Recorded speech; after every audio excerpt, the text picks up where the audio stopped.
We're a lot closer.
Welcome and good morning, everyone. I'm going to call this full authority board meeting for May 29, 2018 to order at approximately 9:35. First off, I want to extend a welcome to our guests and a big thank you to the board for accommodating this date. As you know, there were some important information items that were time sensitive and we wanted to get them on the agenda and get them before the board. I got a request from Member Quirk if we could move that day in order to accommodate that request, and thank you to the board for agreeing to that change.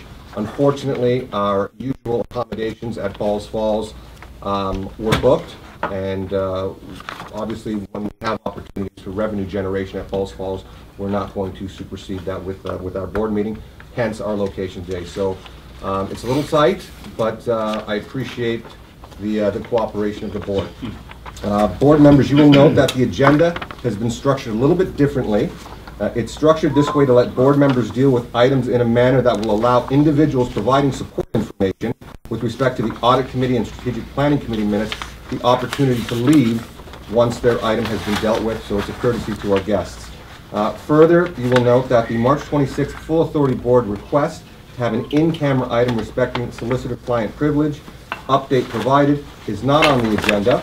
This is due to individuals not being available, specifically Darren Jeffries, who is handling some of our human resource issues, and Misty Ferrucci, our HR General Specialist, who is unavailable, as well as our CEO, who is on vacation right now. That being said, this update will take place at the Full Authority Board meeting being held on June 20th, 2018. I know Member Campion was anxious to have that report in camera. It will be coming in June. So my apologies. Unfortunately, those individuals could not accommodate the date. Having said that, Chair, welcome. Chair. Sorry. Yes. Is it required for them to be here? I'm really going to be presenting information, not asking any questions. And it really relates to the board. So in my estimation, it is essential and vital that we get their direction and we get their professional opinion anytime we go in camera to discuss items of an employment nature, items that may identify certain individuals. So in my opinion, it is crucial. Having said that, that's why it's been put on for June. Well, I'm quite disappointed in that, Chair. This meeting has been delayed. We canceled the meeting. My issue, I think, is timely. It's time sensitive as well. I was hoping to have dealt with at the originally scheduled meeting, which did not occur.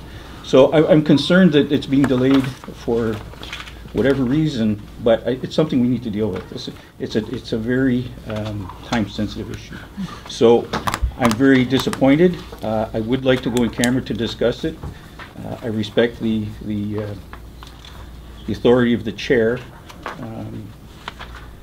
So I guess there's not much I can do other than to insist that it not be delayed any further. So Member Campion, out of deference to you, I'm going to give you an opportunity. If you want to raise something under new business, I'll give you that opportunity. Allow me to finish my preamble. Yep. And then we'll give you the floor under new business if you want to raise something at that point. So I appreciate that. Having said that, I'm going to remind board members to turn off their cellular devices or their ringers. And I would also like to remind board members as well as members of the gallery that this meeting is being recorded and or live streamed. Having said that, the first item on the agenda is the adoption of the agenda. Are there any additions of items to that agenda? Member Beattie. Would you please add Hannon School to new business? Okay.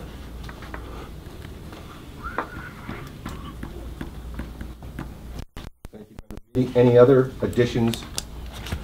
Member Castersell. I would just like to add a staff request for new business. Okay. Staff requesting, you'll be bringing that forward under new business? Okay. Hey, Chair. Yes, Member. So you mentioned I can bring something up under new business. You know what I'm going to bring up. So I'll give you that opportunity. This is just change in order of items, so I'm giving some latitude to the members. But hard to keep track. Okay, no worries. Member Shurton? I'll just bring it up under new business. It's Okay. an issue that's going on in my area. Yep, no worries. Any other additions to the agenda? Member Quirk? Chair, not in addition, just maybe some latitude. I know that our strategic plan consultant, Todd, is a little bit delayed. I looked at the agenda. I think he should be here before we get to strategic plan, but if we get there and he's not here yet, if we can allow some latitude to move forward till he's here. Absolutely. Thank you for bringing that forward. Okay, seeing no other additions to the agenda, are there any change in orders? Being sensitive to Mr. McDonald's arrival time, we'll take that into consideration. Any other change in order of items? Seeing none, I'll need a mover to approve the agenda. Moved by Member Beattie, seconded by Member DeFrucio. All those in favor? Chair, sorry. Member Campion? Very similar to my last foray into this. I'm aware of a letter that we've received from, I guess it would be former MPP, Cindy Forster, or not acting at the moment, regarding some issues that hasn't appeared on the agenda under correspondence. And again, I don't think we can ignore correspondence. We see it, it comes through. There are issues that are raised. I don't know if they're true, they're not true, but somehow the board needs to be able to discuss these things. So if the chair continues to not allow items onto the agenda under correspondence, which is correspondence, we're going to have a problem. So I guess my question is, I understand probably why you wouldn't allow that on, because there's probably sensitive HR issues involved. However, we could either get a redacted correspondence or an ability to move parts of the correspondence into in-camera. Because once we're aware of something as a board, we need to be able to satisfy ourselves that we don't have a problem. We're responsible for what happens here. Even if it's an HR issue, it's not an HR issue, they all relate to money, they all relate to reputation. So, Chair, I'm asking, how do we get that correspondence on the agenda? Okay, so I'll answer, there's a couple of questions there, Member Campion, so I'll do the best to answer it. So part of my responsibility as chair is agenda management. So when correspondence comes in, what I do is I cross-reference it with, number one, our board policies, rules of procedure. To your point, if there's something on a piece of correspondence that has no relevancy at this point, and perhaps is better suited at the Niagara region or some other body, it may come on the under correspondence, it may not. To your point about identifiable individuals and HR matters, it's not up to this board and our secretary to redact any piece of correspondence that comes forward. So if it does have sensitive information, if there's a member that wants to raise it in camera, then by all means they can bring that forward at the appropriate time in camera. But to list it under correspondence, this is a very public agenda.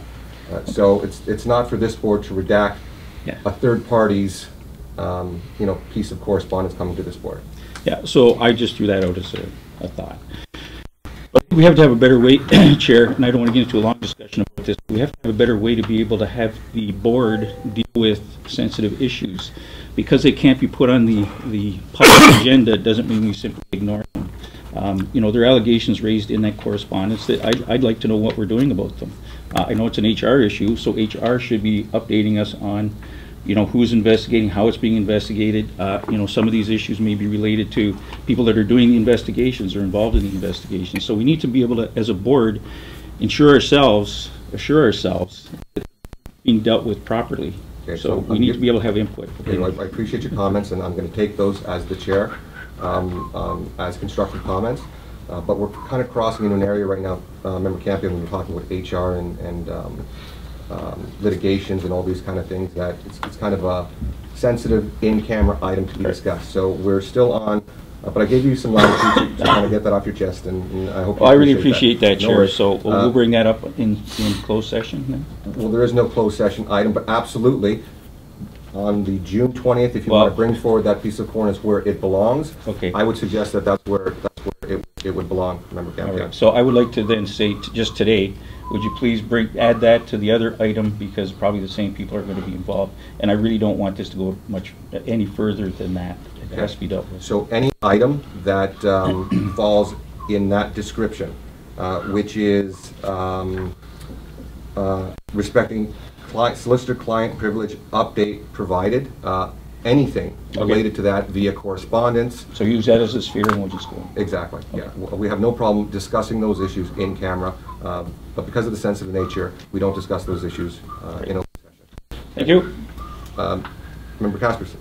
Chair, can I maybe direct staff to talk to our lawyers to make sure that we're acting properly when it comes to HR issues? Because I feel that this particular situation that Campion's talking about, that we really have no authority to kind of get into. It's none of our business.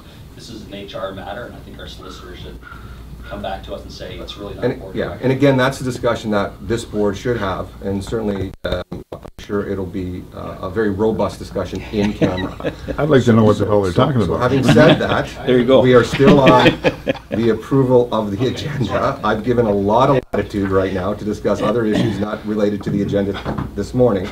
So it's been duly moved and duly seconded. All those in favor of the agenda as amended? Opposed? And that is carried. Thank you. Declarations of conflict of interest. Are there any declarations of conflict of interest? Seeing none, that brings us to presentations and/or delegations. We have no presentations on the agenda this morning, but we do have a delegation. So under 3.2, at this time, I'm going to ask Bruce McKenzie to come to the podium. And Bruce, if you want to recognize some of the guests that we have in the gallery, and the floor is yours. Thank you, Mr. Chair. Excuse me.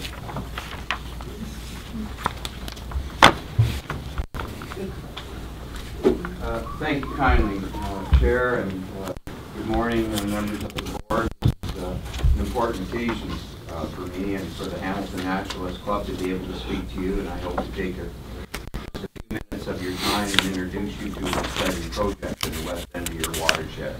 But before I get started, I'd like to introduce some people that are important to this project.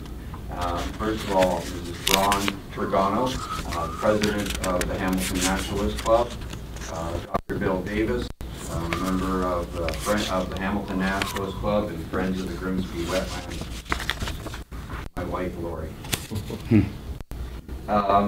So this is the second time that this project has actually come to this board. As you may have noticed in your agenda package, there's a report from 2003 when the former Bigger Lagoons was discussed with possible involvement of this conservation authority in the project. Since that time, a lot of things have happened, and I'm going to walk through a few of those things. And it brings me back to this board, brings us back to this board today. My objective this morning is two parts. First of all, to introduce to you the project which we call Grimsby Wetlands, and then ask for your approval for the Conservation Authority to get into become a part of an agreement between the Hamilton Naturalist Club with the Hamilton Naturalist Club for the control of Phragmites grass on the project. And if I may ask, could we move the slides forward? How do I do that? Down arrow? Okay. Thank you, Craig.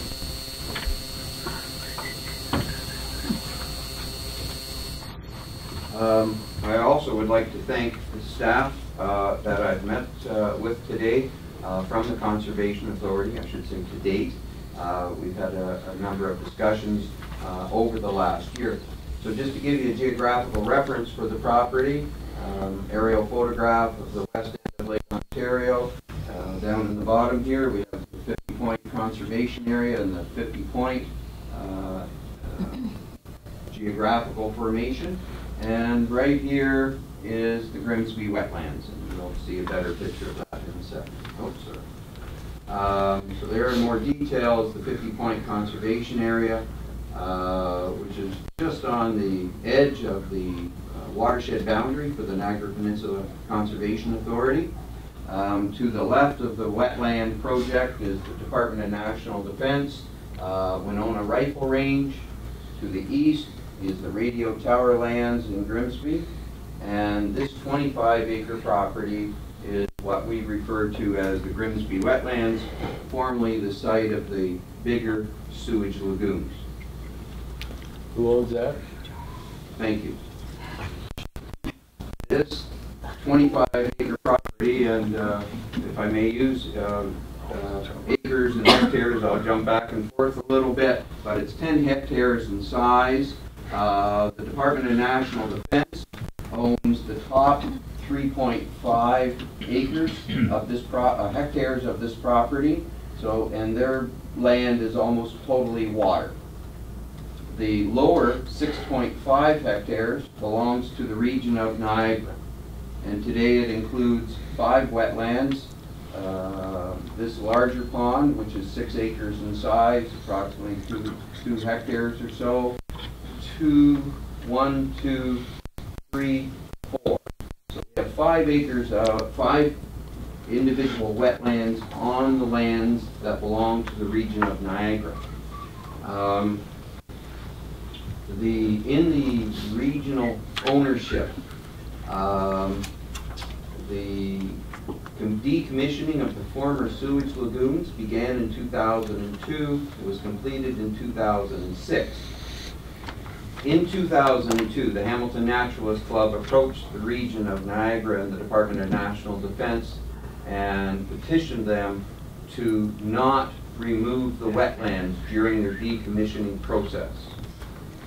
By 2006, we reached successful negotiations where the 2 main ponds, the D&Ds and the regions, were left intact. Soils, though, were dredged from the D&D property lagoon, and those soils were spread out after they were dried over this property. And during that process, the Hamilton Naturalist Club was asked by the consultants for a grading plan, and as a result, we ended up with 4 new wetlands on the region's property. And the dredged materials from the Department of National Defense bottom is presently on this property. Where all these light areas are is where the former mud from the bottom of the D&D lagoon ended up. In 2016, the town of Grimsby set phase 3 of their new waterfront trail, and it terminates at a 2-story wildlife viewing tower. This gives you a good view of the north half of the property. This is the region's pond here. The pond here belongs to the D&D, and in the background is Lake Ontario. Very picturesque property. And this is a view of the same wildlife viewing tower looking south towards the escarpment. On the left is a gravel pathway, which is the trail coming in off Winston Road to the wildlife viewing platform.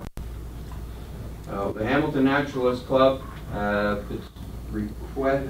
sought approval from the region of Niagara in 2014, 2015 to have a letter of agreement drawn up so that the Hamilton Naturalist Club could carry out wildlife and habitat enhancement projects on the property.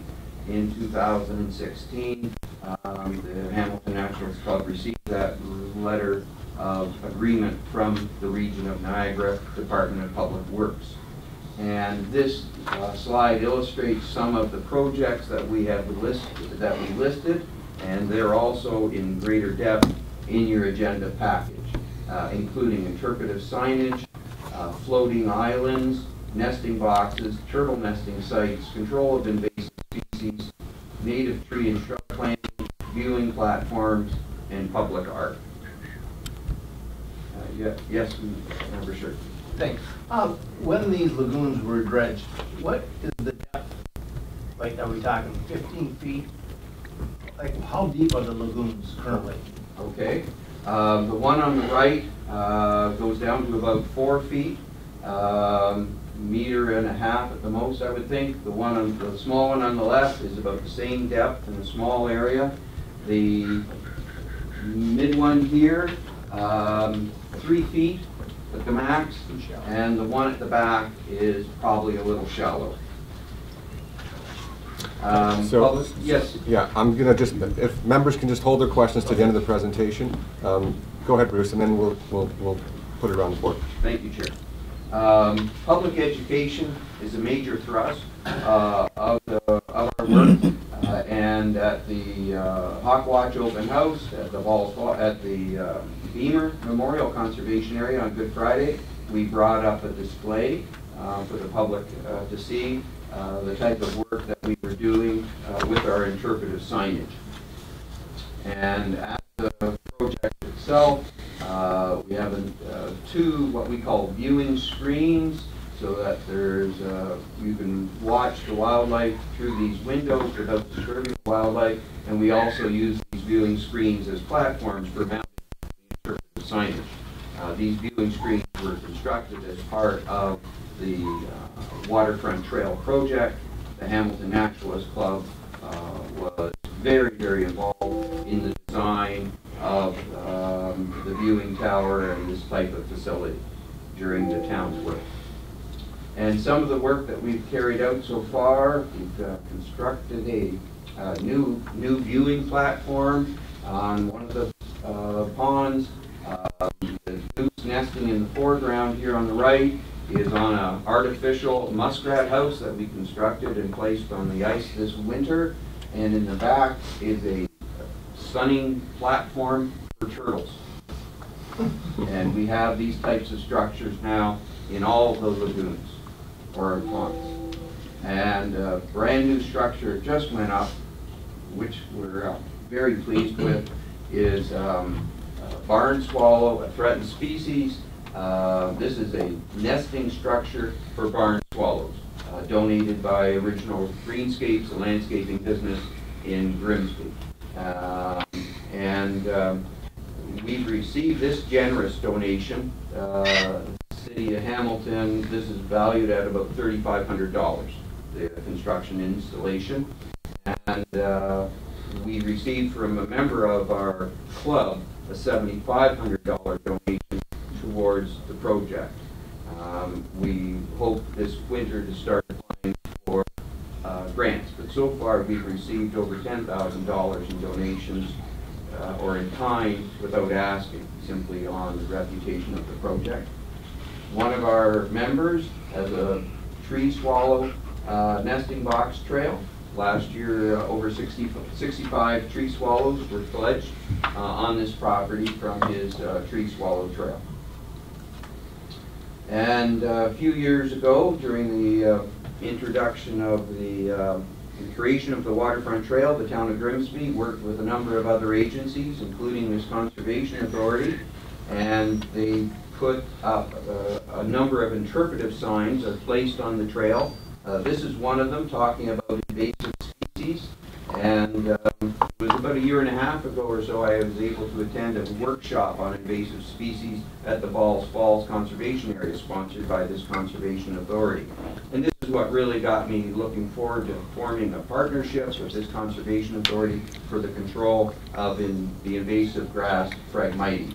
Okay, so right now we're at 10 minutes, Bruce, but can I get a mover, please, to extend the time for Mr. McKenzie to finish up? Moved by member Beatty, second by member DeFrucio. Go ahead, Bruce. Thank you. This will be a minute longer. So Phragmites grass is a non-native grass that's been introduced to Ontario.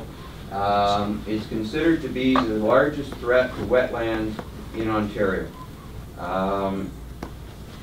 Areas like Windsor, Long Point, Turkey Point, it's changing the landscape, and numerous government agencies and NGOs are spending a lot of money and energy in controlling the Phragmites. On the Bigger Lagoon property, or the Grimsby wetland property, we have approximately 0.6 hectares, 1.5 acres of Phragmites on the property, and it's basically removed 2 of our wetlands. This wetland, the darker area, is Phragmites grass. This is Phragmites grass, and it's moving in to this one. It surrounds the 6-acre pond here and beginning to make inroads into this pond here. Fortunately, there are opportunities for us to control Phragmites. The picture on the left shows how thick it is. Frogs, baby turtles can't move through this, and Phragmites removes all other vegetation from its footprint or its shadow. So that's the end of my presentation. In the report that you have in front of you today is a recommendation from staff to approve for staff to form a memorandum of agreement or a letter of agreement with the Hamilton Naturalist Club to start a control program for the invasive plant Phragmites grass. I have worked with a contractor who has vast experience in Norfolk County and other areas, and with other conservation authorities in controlling Phragmites grass and spraying with a chemical pesticide, herbicide known as Roundup. And this is licensed by, permitted by the Ministry of Environment and Climate Change. And the Niagara Peninsula Conservation Authority, through the Pesticides Act, has the opportunity to approve the application of this on this property. So that's why I'm here today, and I'm hoping there may be some questions. Okay, so at this time, I'm going to need 2 motions. First, to accept the presentation, moved by member Beatty, second by member Campion. All those in favor of accepting the presentation, opposed? And that is carried. The next item is I'm going to put the report on the floor while Mr. McKenzie is up there to answer questions to the presentation or to the report itself. I will need a mover for the moved by member McPherson, second by member Shurton. That report is now on the floor for question or comments. Members, member Shurton. Thanks for the presentation, Bruce. Quick question. I know a little bit about Roundup. I got some farming background. I know that basically wipes everything out, and you mentioned how this grass or Phragmites is basically eliminates other vegetation anyway. When it's going to kill everything there, which is good, but how long before the regular vegetation comes back, or is there a plan to replant? What is your plan once you kill this with Roundup? Thank you. The information that I have received to date is when the Phragmites is killed, the biomass will be either removed by hand or chopped up so that it becomes mulch on the property, and native vegetation starts to move in pretty quickly once sunlight starts to find the soil again. There will be a transition stage for native plants to move in. There will be some maintenance down the road for further Phragmites control, but it will be, I'm told, minor compared to what we need to do at this time, because now we're playing catch-up. Sure. And So your plan is to basically go in and kill all that is known in the area? to spray the Phragmites that is on the property today. Okay, thanks. You are- I got Member DeFrucio and then Member Quirk. Mickey? Sir, you people should be commended, what you're doing. This is wonderful. I've been around here a long time, and I never seen a project like that. So you people are doing a good job, and anything this authority can do to help you, I hope we can help you. Thank you. Thank you, sir. Thanks, Mickey. Member Quirk? Thank you. I just actually, it might be to staff, but once we approve the authority to be the approval agency for the spreading the pesticides, will that be sort of in perpetuity, like you won't have to come back for the maintenance side of the spraying? Will we be assuming that we'll be allowing staff to issue the permit on the maintenance and the keeping up with this? So it's not an issue? Because I know through your chair, it was a little bit of a delay finding out who was going to approve it and where it's going to approve it and getting caught up. So can I just get assurances that once we approve this, that we can be the approving authority on a go-forward basis? That's correct. So that's great. The other thing is, we're going to be talking about strategic plan later and the 3 million native species and the plantings. I'm looking for land that we can do that. Obviously, the partnership with the Hamilton Conservation Club would be ideal, especially in a location like this. Once the Phragmites are out of the way, we just hope you talk about whatever native plantings you want to do. Please keep us in mind, because I think there's an opportunity, especially with property, to contribute to that. Yes, thank you. Thank you, Member Quirk. Member Campion? Thanks, Jared. Through you to the presenter. I'm wondering, where does the water come from that's there on site? Is it because it's low, or is it flowing in It's somehow? all rainwater. Okay, so you think, so again, through you, if you get rid of the Phragmites, will you recover the lost wetlands? Will they then fill in? I mean, is the grass like just soaking up all the water? Is that what happens? The two wetlands illustrated that you can't find today. If you were to walk through them today, your feet would get wet. There's water there, but it's not available for any wildlife or other plants to use because of the carpet of Phragmites. Phragmites grows in very shallow water or wet soils. And so when we remove the Phragmites, we will have water bodies back. Each one of these water bodies is different, and the 4 that we were able to design during the grading plan, we designed them to be different so that wildlife would have choices. And 2 of them are designed to be dry in the fall during after a normal summer, but wet in the spring, give us what we call vernal pools. Great project. Thank you. Thank you. Member Beatty? Yes, I'd like to make a motion that I would move recommendation number 2. No, Well, put my glasses on. it's the whole motion is on the floor right now. Okay. So it's a 2-part. Obviously, that the first portion be received, and the So second is the authorization. So the motion's on the floor, not just the report is on the floor. Well, the report is on the floor right now. Okay. And it's open to question and comments. Okay. All right. Member Maloney? Mr. McKenzie, in your presentation, you made reference to a $10,000, I don't know, it's in your bank account, or it's a surplus, or something that you have.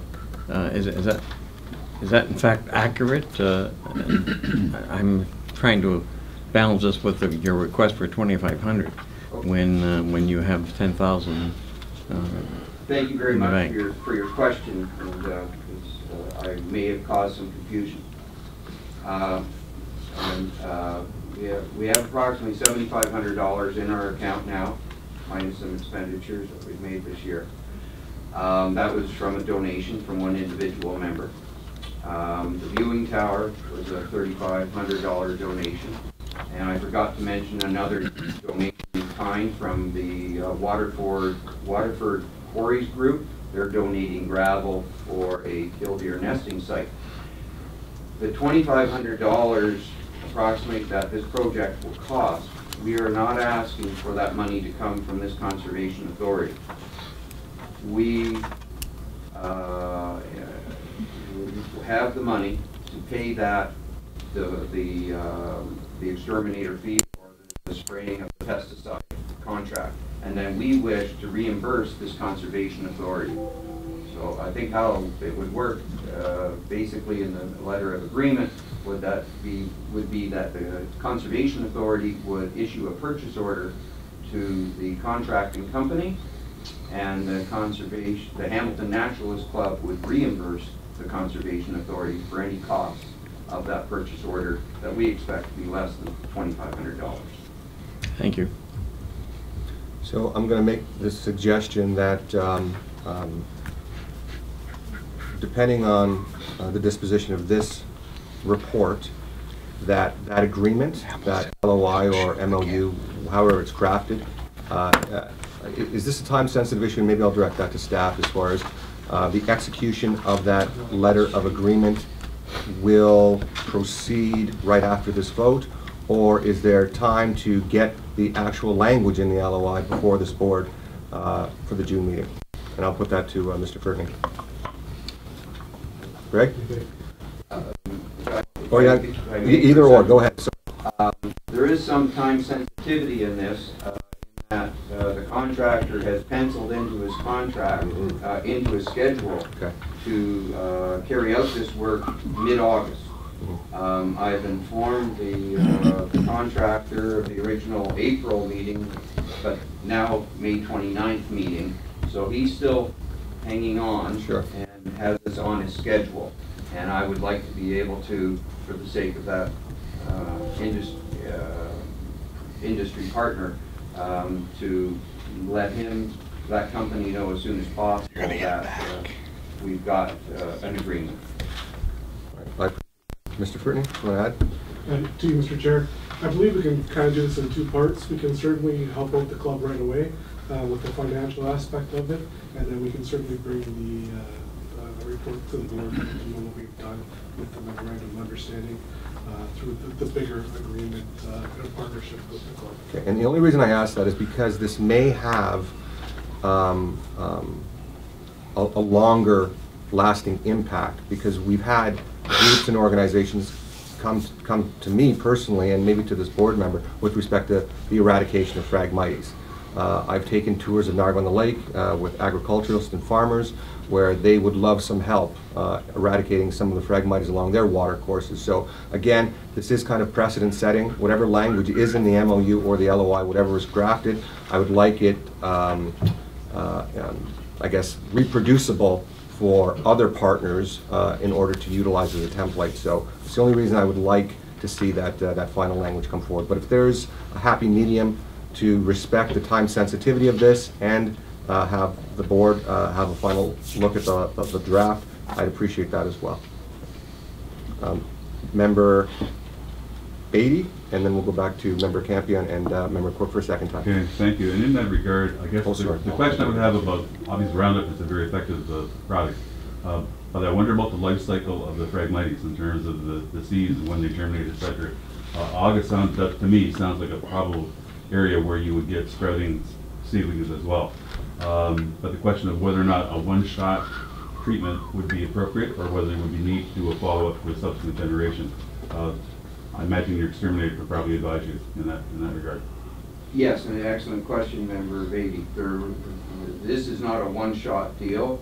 This is the major application, and then depending upon the individual piece of landscape will dictate, and how it behaves will dictate what we'll have to do in the future, or to maintain Phragmites, because not only is there remnant seeds in the property, there is Phragmites in the neighborhood, and it's a wind-blown seed. 10 years ago, we didn't have Phragmites on the property, and when these new wetlands were created, Phragmites coincidentally moved into the neighborhood and said, wow, look at all this open wet mud. We set a perfect table for that feast. And now we have to pay the price and deal with it. I hope I have answered your question. Thank you. Yes, you have. And I was aware of going back to 2003 in terms of the beginning of this. I wasn't aware of the degree to which you have done amazing things. So I commend you and your organization for that. I think you're financially okay at the moment, but at some point in time in the future, if you have a project, the Conservation Foundation may in fact be a very interested party in terms of helping you enhance this property. Thank And you. if I might, Mr. Chair, just to commend Mr. McKenzie, as in June he'll be joining me with the Niagara Escarpment Commission, just been appointed by the province. Congratulations, Bruce. Well deserved. Thank you. Great comments, Member Beatty. Member McPherson. Thank you, Mr. Chair, and I would also like to commend Bruce for the great work that you're doing to repurpose a lagoon to a very active wildlife location is outstanding. And I also learned that today that there is life after Roundup. Being a non-farmer, I didn't know that. And my question was right along the lines of Member Beatty's that you know, how long does this process go on? You know, killing off the Phragmites today. Okay, you know, what happens next year or the year after, the year after? And you've answered that question. So again, thank you for what you've done out there in Grimsby. Member Quirk for a second time, and then Member Campion. Sorry, and very briefly, there is actually two parts to this that we have to be clear. One is us being the permitting authority to allow for the use of the pesticides on the Pesticide Act, and the other one is us taking on the role to provide the contract with the contractor to do it with the offer to reimburse us for the cost from the Conservation Club. So I think that we should go ahead with this now, give the full approval, and we should ask staff to come back with the letter of information intent as an information item on a go-forward basis. But I don't think we need to delay this particular process forward. And I think when we're talking about other opportunities for our restoration program funding and the other things that are coming forward, that this might serve as a template for where we can do it on public lands, and where they're being managed most effectively and efficiently by nature groups and conservation clubs. So I think we need to move forward on this well and look at where we can also do it. And I also would, I keep bringing this up, I know Member Dart's not here, but the Niagara sewer lagoons are going to have to be decommissioned, hopefully sooner rather than later. And this is a perfect template of how we can create a wetland that is going to have lasting effect, especially with waterfront access. My only other question would, are the Phragmites on the D&D property going to be dealt with separately, or is that an ongoing thing? Are you having any luck with dealing with D&D on those issues? Thank you for that question, Member Quirk. I have not approached the Department of National Defense at this time.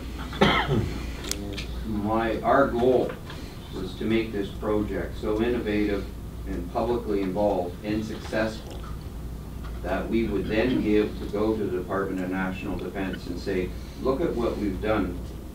Would you like to join in with the success? Back in the early 2000s, negotiations with the Department of National Defense to leave their lagoon as a wetland were extremely, extremely difficult. And so I think the community has to take them a shining light to where they will want to join in. And I'm hoping in a year or two we'll be able to do that. Appreciate those comments. Member Campion for a second time. And then That's okay. Yeah? I got clarification from Councilor Cliff. Okay. Member Timms? Thank you, Mr. Chairman. Just wanted to comment on the the project and perhaps the pioneering aspect of it. I know there's been lots of efforts to control Phragmites around the province, and the gentleman you've got in mind here has had success along Lake Erie coastline, I think, where I remember from. So I look forward to the report on how this process works and on the success. Just to follow up with the DND, of course, but the region and Niagara on the Lake are two departments are working together on the process of collaborating on controlling Phragmites on the service road in along the highway and in Niagara Lake agricultural applications. So whatever progress and whatever results you get, as you say, it's an opportunity to highlight the success and how this can be managed. So, Mr. Chairman, totally support of the recommendations in front of us, and thanks for the Hamilton Club for taking the lead on a particular project. Thanks. Thanks, Mr. James. Okay, any other questions or comments? Seeing none, Bruce, thank you so much, and a heartfelt thank you on behalf of the Conservation Authority for all the work that you do. I'm looking forward to a very fruitful partnership. So you have one LOI or MOU in place with the region of Niagara. This will be another one, another tool in your toolbox, so to speak, to help you do the great work that you do. Seeing no more questions, we have a motion and a recommendation on the floor, duly moved and seconded. I'll call the question. All those in favor? Opposed? And that's carried. Thanks, Bruce. Thank you very, very much.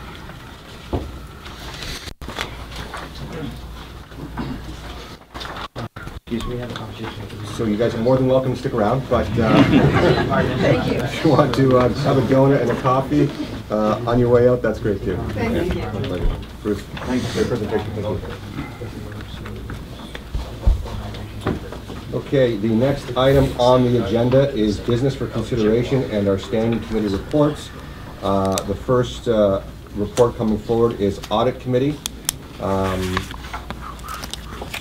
So I'm going to put those reports on the floor, and then I'll put it around the table for question or comment. Can I get a move by Member Quirk, second by Member Castasets? That report is on the floor for question or comments. Any members with questions or comments with respect to the Audit Committee? Member Quirk. First of all, I just want to say thanks to KPMG for the work that they did with respect to our audit this year, and definitely the team at John's team, John in the back there, and the rest of the accounting team. I understand from conversation up here.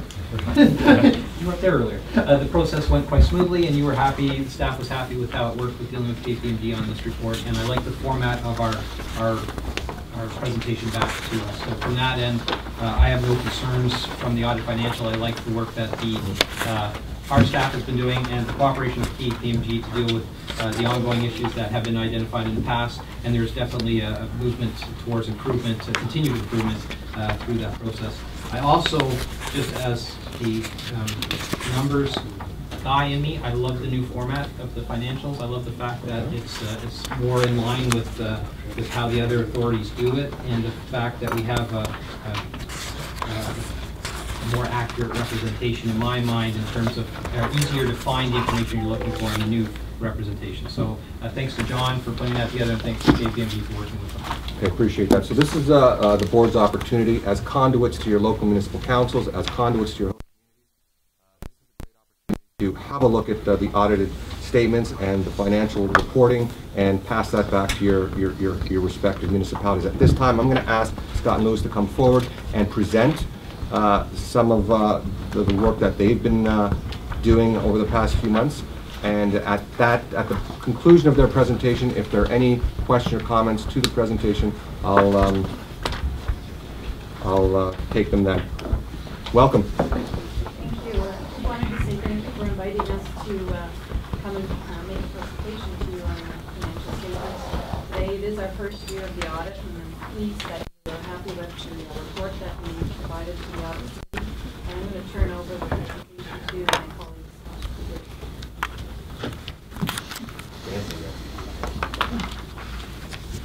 So, thanks for having us today. So, what I'll do this morning briefly is just take you through an overview of the draft financial statements that are in front of you there. A couple of remaining items just to bring to your attention, and then certainly if you have any questions, feel free to ask at the end here or preferences. So, before you read the package, we've got the draft financial statements. And so, we'll start on the first page, after the cover page. Really pages 1 and 2 there. Those are our draft audit reports. So I say draft just given that one of the remaining procedures, one of the last remaining procedures in any audit is the approval of the financial statement by the board, which would happen today. So once that approval occurs, that draft will come off and you'll see our signature on that audit report with the issued set of financial statements. One important point to note on the audit report, always to look at on page 2 there, the top paragraph under the opinion paragraph, just that it is an unqualified audit opinion, so there's nothing that came to our attention during the course of the audit that causes any concern. So page 1, starting at the statement of financial position, just after the audit reports, this is your statement of financial position or your balance sheet. So as you can see, year over year, fairly comparable in terms of your financial assets. A slight increase, largely driven by your cash increase, which will highlight on the cash flow. The liabilities as well, fairly consistent year over year. The biggest swing there, of course, being the repayment of your long-term debt. That will continue to draw down as those principal repayments over each year. Just below that there, your non-financial assets. Of course, your biggest non-financial asset, or your biggest number that does sit on your statement balance position is your tangible capital assets. No real big swing there, no major additions in the year, other than the completion of the splash pad at the Binbrook, which is highlighted in note 5 of the financial statements. Again, our audit findings report does outline the procedures that we completed with respect to some of the significant areas. And of course, the audit, one of them being tangible capital assets, and we have nothing caused us concern throughout the course of our sustainable audit procedures.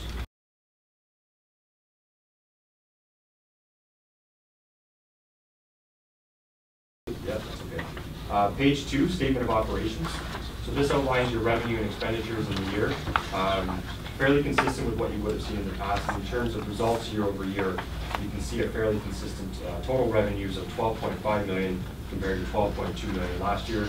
Some fluctuation within the numbers, but nothing really of a material change or a material impact to the authority for the year. On your operating expenditures, just a slight increase down at the bottom from $10.1 million up to $10.3 million. And you can see there your annual surplus for the year of $2.1 million, which is fairly consistent with prior year, and also consistent with your budget as well. Page 3 walks through your statement of change in net financial assets. Really a nice accounting schedule there, but nothing too much that you can pull from there. I'll direct you to page 4, so your statement of cash flows. So really here, this outlines, just like it sounds, your statement of cash flows and your change in your cash flow. It's important to remember, though, that this statement is at a point in time. So this is at December 31st. This isn't at any other time. Really, it's just a function of, a lot of it is timing at year end of your accounts receivable, accounts payable, your regular working capital items. But a couple of numbers just to quickly highlight here. You can see at the top your annual surplus of $2.1 million, and a good number and a good indication right down there. Just the first subtotal, I guess I'd say, is the net change in cash from operations. So $2.6 million was generated in cash from operations in the year, and that's to support any purchases of tangible capital assets during the year, whether it be land or land improvements, any building structures that are needed, as well, of course, the repayment of your long-term debt. So pages 5 and onwards are the notes, the financial statements. I won't go through these in too much detail. A lot of it's just accounting, but if you've got any questions, happy to answer them. Of course, your statements are prepared in accordance with public sector accounting standards, and note 1 outlines all the significant accounting policies that the authority does follow. Certainly, as the member clerk mentioned, the statements are a little slimmed down in comparison to prior year. So if you have any questions, I'm happy to answer them at this time as well.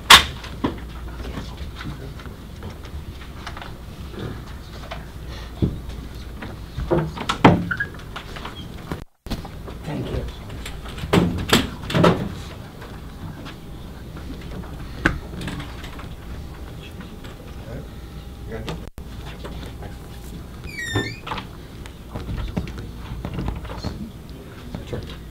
Sir. Yeah, it's okay. Okay. Are you good? Okay. Member Sure. Yeah, great report. Just a question. I know we handle this at our council too. I know for depreciation and amortization, buildings, you use 30 years. Well, we know there's value after 30 years. So how do you determine, like, I really doesn't, we got buildings in Europe that are 1,500 years of age. So what? I still don't understand why buildings are still at 30 years. So the estimates of useful lives are management's best estimate of the useful life of the related tangible capital assets. So there's a lot of factors that go into play in determining what the useful life is of the building. So depending on the structure, whether it's a structure with significant brick, as opposed to a wood structure, which a lot of these buildings in here, they're called buildings, but they might not be physical structures as you look to this building here.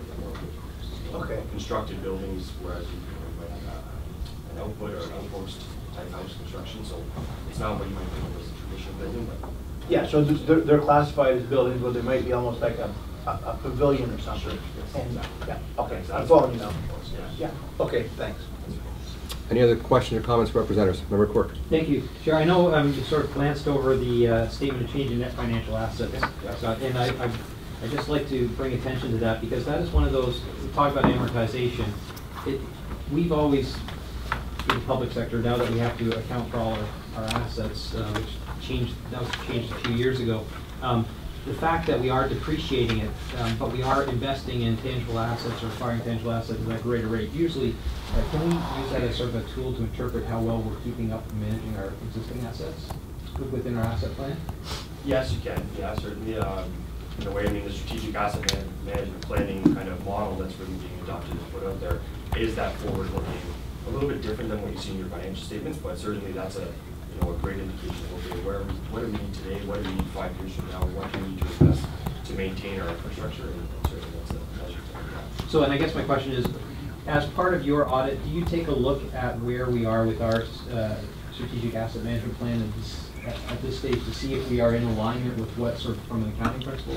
Yeah, so from a planning standpoint throughout the audit, that's certainly something that we give consideration to as part of what, in the audit world, I guess you refer to as entity level controls, to make sure that that's in place. So the authority isn't kind of operating without that. So that's certainly important. It's not a huge factor in terms of the financial aspect, because these are strictly the financial numbers as we present all the statements, but that does come into factor. I mean, if there was something that we saw doing an audit that causes concern, it would be something that we highlighted in the management. But is it fair to say that we can use that to sort of determine whether our amortization levels and how long the useful life is? We can still sort of recommend, if we know that we're replacing a pavilion every 6 years, then we wouldn't amortize it over 30 years. Absolutely, that's a fair point. So when you look, and that's something, each and every year within your estimates of useful life should be given consideration. So if new information comes to light that says, historically we've said this in our financial statements, but really it should be this is a more accurate representation of the useful life of this asset. That's certainly something to consider to change. And then from a planning standpoint, so definitely that helps to future planning in terms of replacement value, right? Because when you look 5 years out, you're going to need 10 million, for example. So how do you plan a budget for that? Absolutely. I'm just going to add another comment to the board. I know when we talk about our budget process, I know the audit financial is not as exciting as the budget process, but the I think it is, but that's okay. The strategic asset management plan that was part of the process that former Chair Tim's brought in and we've been working through, we really need to take a deep dive on that as we start planning for it. Because the other nice thing in these financial statements is, as you see, our amount of debt that's required to be paid over the next 3 years frees up a lot of cash to start investing in those strategic assets. So we want to make sure that we capture that and keep that in mind, not just for us in the 2019 budget, but for future boards as well. So they're freeing up some capital that won't be going to repay debt. We can actually invest it in more of our strategic capital assets. So thank you. Member Timms. Thank you, Mr. Chairman.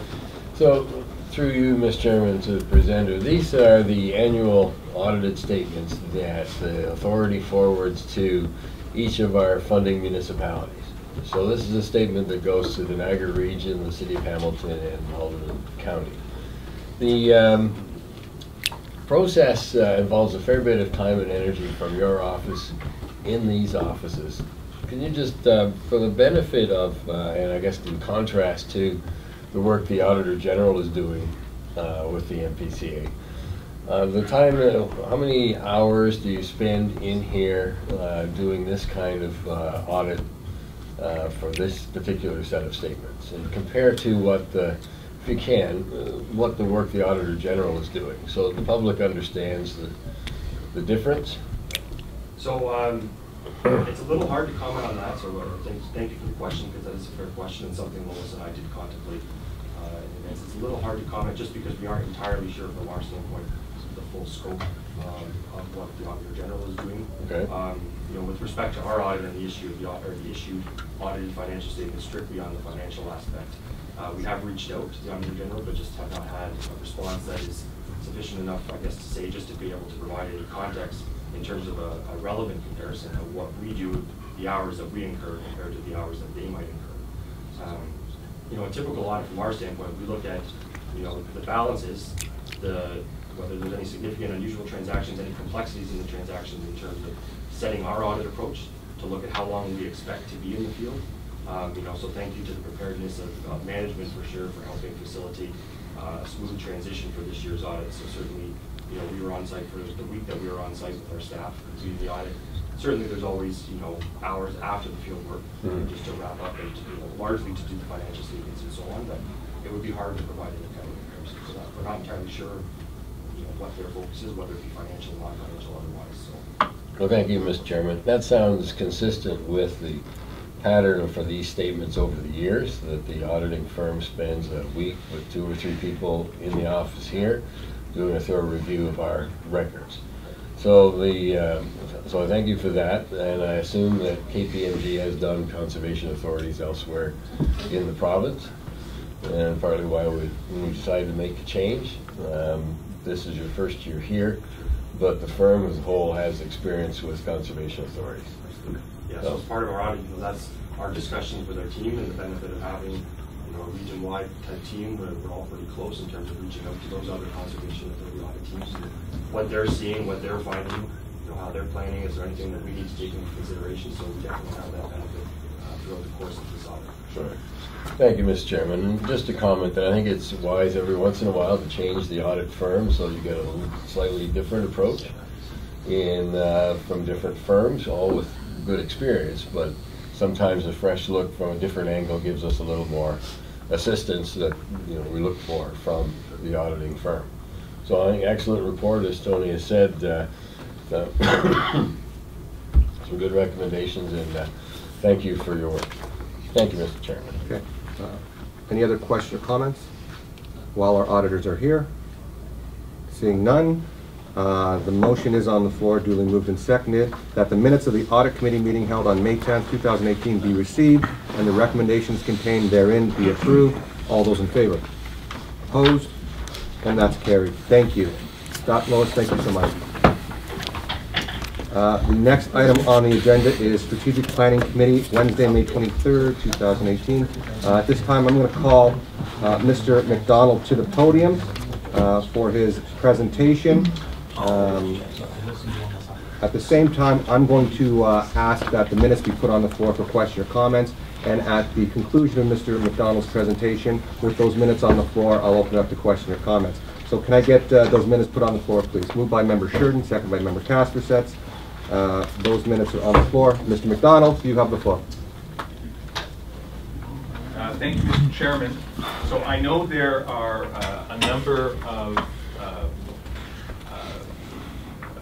documents that are in the package that members have had a chance to review. First and foremost, what I'd like to do today is report back on the process of public consultation that the board directed Strategic Planning Committee Chair Quirk and I to execute as part of our work. We'd then like to give you a quick briefing on the refined package of strategic plan content reflecting the previous review of the Strategic Planning Committee, and then talk a little bit about the process moving forward. Perfect timing. We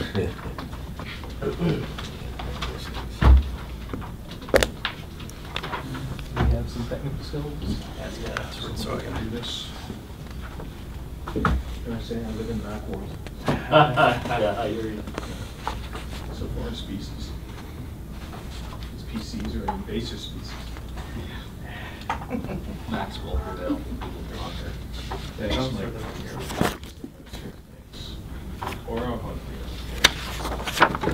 So first and foremost, I want to just sort of take you for sort of a quick trip around the world about the nature of the public consultation that was done. There are detailed documents in front of you. Staff and I, or some mixture of us, can speak to those if you wish to drill down into any of the detail.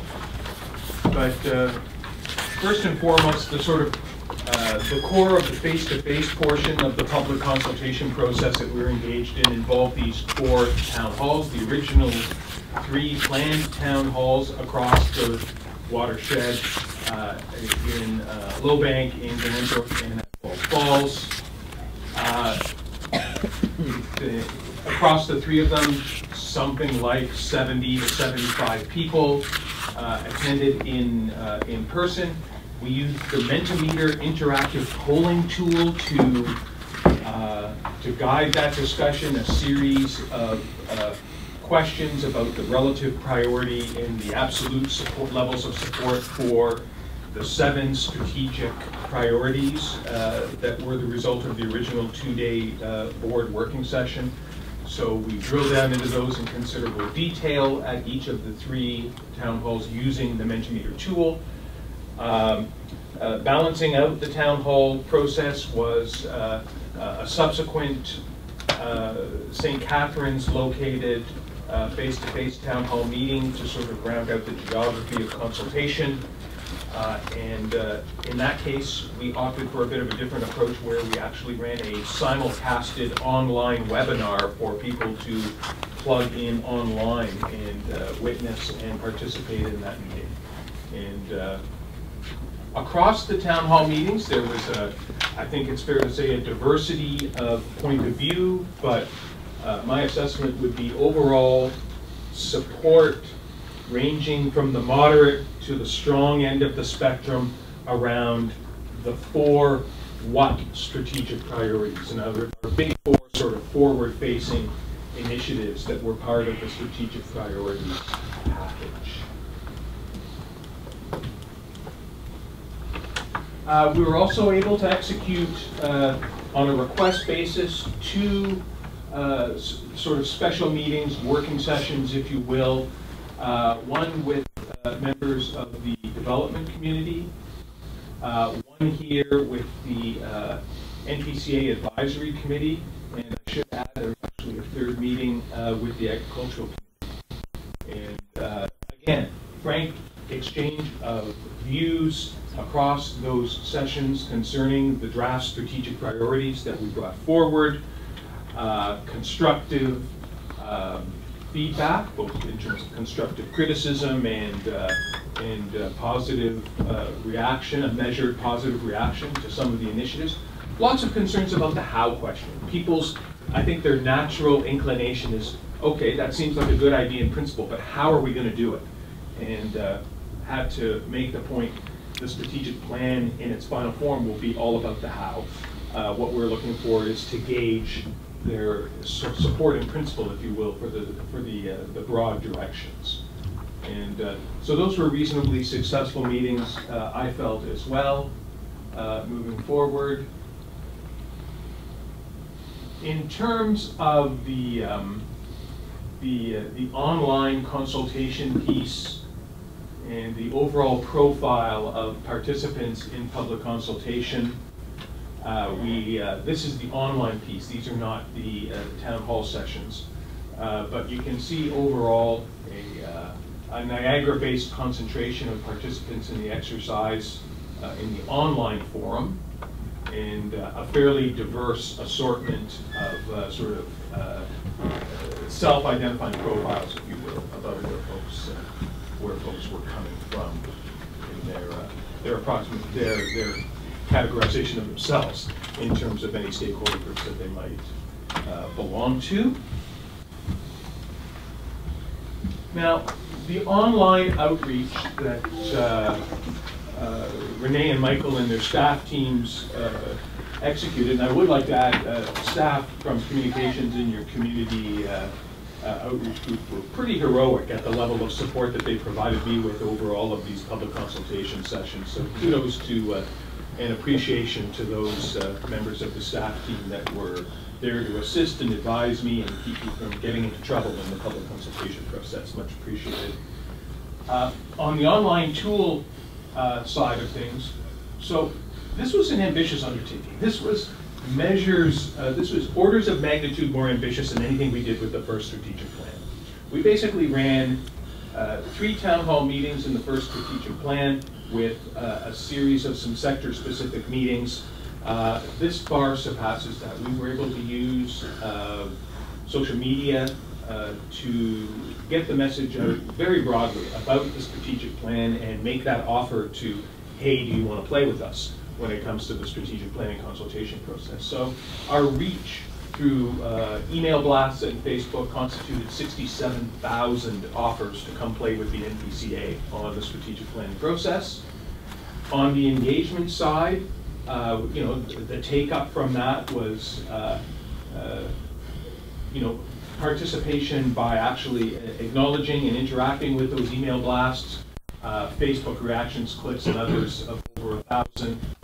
That translated into intense involvement in terms of visiting and reviewing the online survey, hundreds of people deciding to move through the content and fully populate the survey. And so, you know, when you think of that pyramid funneling down to those intense 222 survey participants, we already dwarfed just in our most intense level of participation, we dwarfed our ask in the first strategic plan. We had more people intensely participate than we asked to participate the first time around. So we've taken consultation to a new level with the current strategic plan, and there's an imbued legitimacy in that, in my professional opinion, that the board can take comfort in moving forward. Exceptional effort has been expended to reach out, and when you think of the hundreds of people that took the online survey, combine that with the approximately 100 people that came out and gave up their evenings to meet with us directly versus the sector groups that, again, in the middle of their busy days came out and met with us directly. This is this is a new order of magnitude for the legitimacy of public consultation in your plan moving forward. So again, we've brought some pretty voluminous stuff here, which I wouldn't want to punish you by standing up here and moving through in detail, but I'm happy to take any questions that anyone has about specific results from the public consultation. What I will say is that there was measured, significant support for the areas of strategic focus that I'm going to show you in just a minute. Hearing no questions about delving into the details of the specific feedback we received, so this package is really the package of what we've been calling the what strategic plan priorities, the things we would do that would be forward-facing and affecting the public. There were a couple of pieces that we brought out previously around management style initiatives, which, while important to the authority, really didn't capture the public imagination. They say, oh, you want to be well managed. Well, of course you do. Carry on, be well managed. Oh, you want to consult with us in innovative ways. Well, that's a technique, but it's a good technique. Carry on and do it. But in the relative importance of what they want to see as sort of the banner items in the plan, these are the four that certainly passed muster through the public consultation process. So the first of these is the evidence-based watershed resource management issue. This is the core of the NPCA's business, I would say, and not surprisingly, it scored very well in all of the public survey participation rankings. Central to that is the notion of building a detailed long-term resource management plan with clear goals, objectives, resources, measures, and timelines. This initiative is also fully supported by staff who see it central and necessary for their business, and some of the points underneath elaborate on sort of the nature and some of the high points that that plan might hit. In particular, an issue of some discussion in the public consultation process around water quality. That initiative reflects the fact that there's a public expectation expressed through the meetings that, yes, the NPCA should continue with its established business of monitoring and reporting on water quality across the watershed, but there's also a public expectation that we will then work collaboratively to solve problems with the legislative water quality leaders, agencies such as the MOE. So again, interagency cooperation and moving forward on practical solutions to water quality issues with the NPCA at the table, not necessarily leading at the table on a legislative area that's the lead of the MOE, but participating through sort of protection, through RAP, through other program-based solutions is an expectation of the public that came through. The second of these major areas of strategic focus is the Rebuild the Canopies initiative, the 1 million trees and 3 million plants. And this was consistently supported through the public consultation process. Lots of questions about how, and you'll see some of that reflected here. So first and foremost, there's solid support and understanding that the NPCA would lead this initiative, that the NPCA would bring capital funding to the table, and that they would act as the coordinator, the builder and coordinator of a broad coalition of stakeholders, businesses, volunteers, and that it would take the form of a trees co-op. Having established its financial and process leadership, the NPCA would develop the consensus-based trees co-op business plan with its partners and its community coalition. The business plan would cover the next 2 terms of the board and the 3 watershed municipal councils. So we have a start with an 8-year planning framework. The business plan would address governance, how we're going to run this trees co-op, how we're going to make decisions. It would address staff and volunteer resourcing, funding sources beyond the NPCA's capital project money, theoretically municipalities, businesses, other agencies might be bringing money to the table, and what the roles of the key actors are moving forward. The business plan would be characterized by progress targets and a scoreboard. Think of the old United Way concept of the thermometer. You know, we knew where we needed to get to on the thermometer. Well, how many trees? How many native plants that push back against invasive species? What is our 4-year target? What is our 8-year target on really on the ground getting this work done? That would be a key element of the business plan moving forward. And there was a strong sense from the staff when we did the internal consultations with staff on the plan and with the community of interest out there, that technical and scientific expertise should underline the execution of our planting program and achieving those goals. This is not just a question of finding fields and throwing trees in them and hoping for the best, that there is an ecologically appropriate way to do this with the right plants and the right parts of the watershed, done in the right way. And both staff and outside scientific expertise can and should be at the table to make that happen.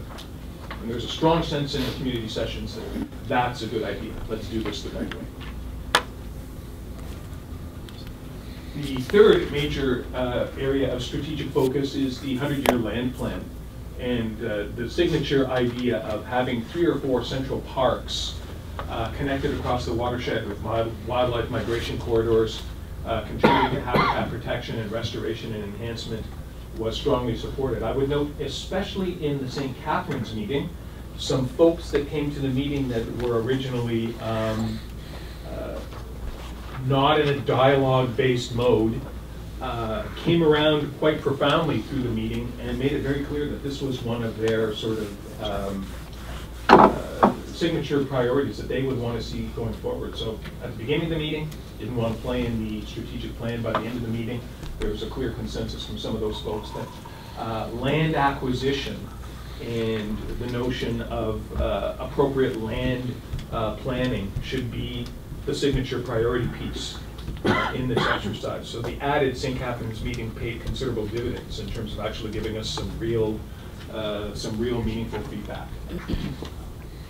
So we're going to continue along as part of this initiative, executing our ongoing strategic land acquisition using the appropriate and approved NPCA criteria.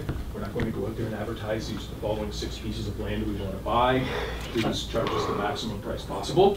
But we're going to have a strategic sense of what the target pieces are moving forward to do that corridor-based work. We're going to move forward and create end-of-life plans for quarries as part of this land plan. We're going to make sure that pieces that we have acquired, our major parcels, are all supported by master plans governing the use and the function of the major parcels. We're going to work with partnership organizations around data mining and volunteers and GIS-based mapping to make sure that, again, we're making technically appropriate selection of the right pieces of land to build this network. And most importantly, in addition of additional importance, is we're going to connect with and support the Rebuild the Canopy Trees business plan. Last time I checked, if you're going to plant things, you may need land to do something. And there may be leasing and other appropriate tactics that could be built into the first 8 years of this land plan to support the first 8 years of the Build the Canopy Trees plan. The fourth and final, but by no means least important, of the areas of strategic focus, and by the way, these are not, the order of them is not implying any sort of priority among them, is the approach to sustainable asset management and meeting public demand for park services. So we have assets. You've done, in my firm's evaluation, kudos and full marks for the fact that you're actually doing real asset management. We've got asset condition ratings, we've got asset inventories, we have a plan for taking care of the assets we've got. Not surprisingly, the first thing we need to do is make sure that we execute and implement our master plan improvements as per the budget, and that we continue to deliver life cycle driven maintenance, the last point here, and reinvestment for parks, facilities, and campsites that we already have. So we need to get the asset management fundamentals in place. We need to whittle away at our asset management unfunded liability. We've made progress on sort of dealing with that time bomb that we encountered at the beginning of the last plan, and that kind of progress is going to continue to be necessary. And then the second point, which was sort of a highlighted point in the public sessions, was Niagara's growing. The 3 municipalities across the watershed are growing. We have to make occasional bump ups in the amount of public access to our camping and recreational experiences at our big 4 parks. So this notion would be targeting 100 new spaces, 40 at Chippewa, 50 at Chippewa, 50 at Long Beach, to continue to do population adjusted work on our service levels and make sure that the campsites we have aren't being dwarfed by population growth. And we know we have waiting lists that document excess demand. We know we have revenue generation opportunities that can fund this expansion. And so that will be a signature piece of this 4th initiative. So those are the 4 initiatives that, when put through the stress testing with the public, if you will, they came out the other end and they got ranging from moderate to strong thumbs up reactions from the public. From some elements of the public that I was surprised would come out and engage with the NPCA based on recent history, and who actually ended up providing, perhaps grudgingly, useful feedback and advice on priorities for us. So we've come through that process. I believe you've built credibility through that process. There's an equity of credibility, I think, that's been built by our willingness to go out there and hear what we heard and move forward with what we have. The other pieces that I would make quick mention of that we tested in our work with the public was the revised mission and mandate statements. And in your package today, and one of the things I think Member Quirk will perhaps shepherd you through in his role as the chair of the Strategic Planning Committee, were the revised mission and mandate statements. We got feedback on those when we took them out. Staff has done some hard work working with the Strategic Planning Committee to sharpen those up in a technical fashion, and we think we have a technically appropriate mandate statement which will play very large in this exercise, because one of the things we tested with the public was the notion of a focused, technically derived mission and mandate statement that says this is what we do. We're founded on the work that we do under the Conservation Act and under its associated regulations. We are impartial. We are a regulator that executes its mission and mandate in a serious and evidence-based fashion, and we're going to stay in our lane, and we're going to be very careful about expanding beyond our lane in the way that we do our business, that our program and services are linked directly to our mandate. That message was quite well received, I think, the notion of an impartial evidence-based regulator. And we shouldn't lose track of that, and the mission and mandate that you have before you in your package reflects both the view of board members, staff, and most importantly, I think it accurately reflects what we've heard from the public.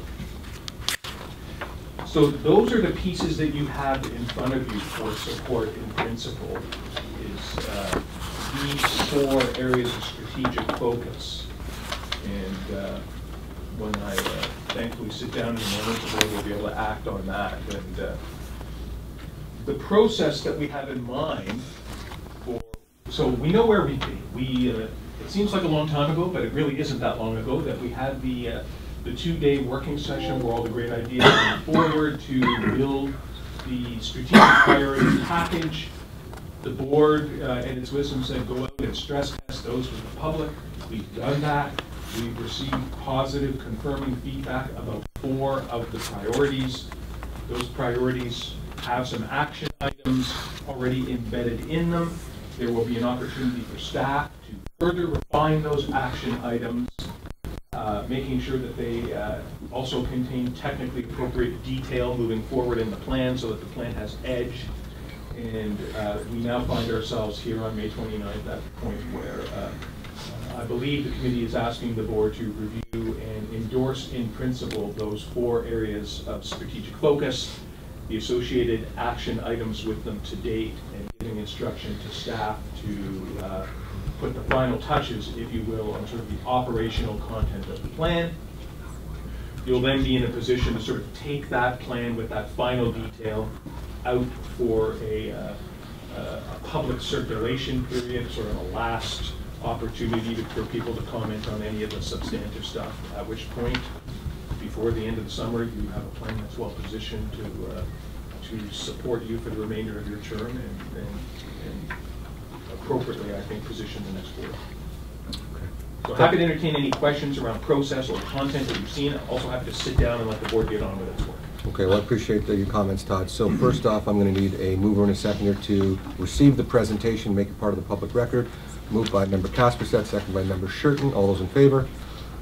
And that is approved. Thank you very much. That report is on the floor for question or comments already, duly moved and seconded. I'll open up the floor to question or comments from the board. Member Shurton.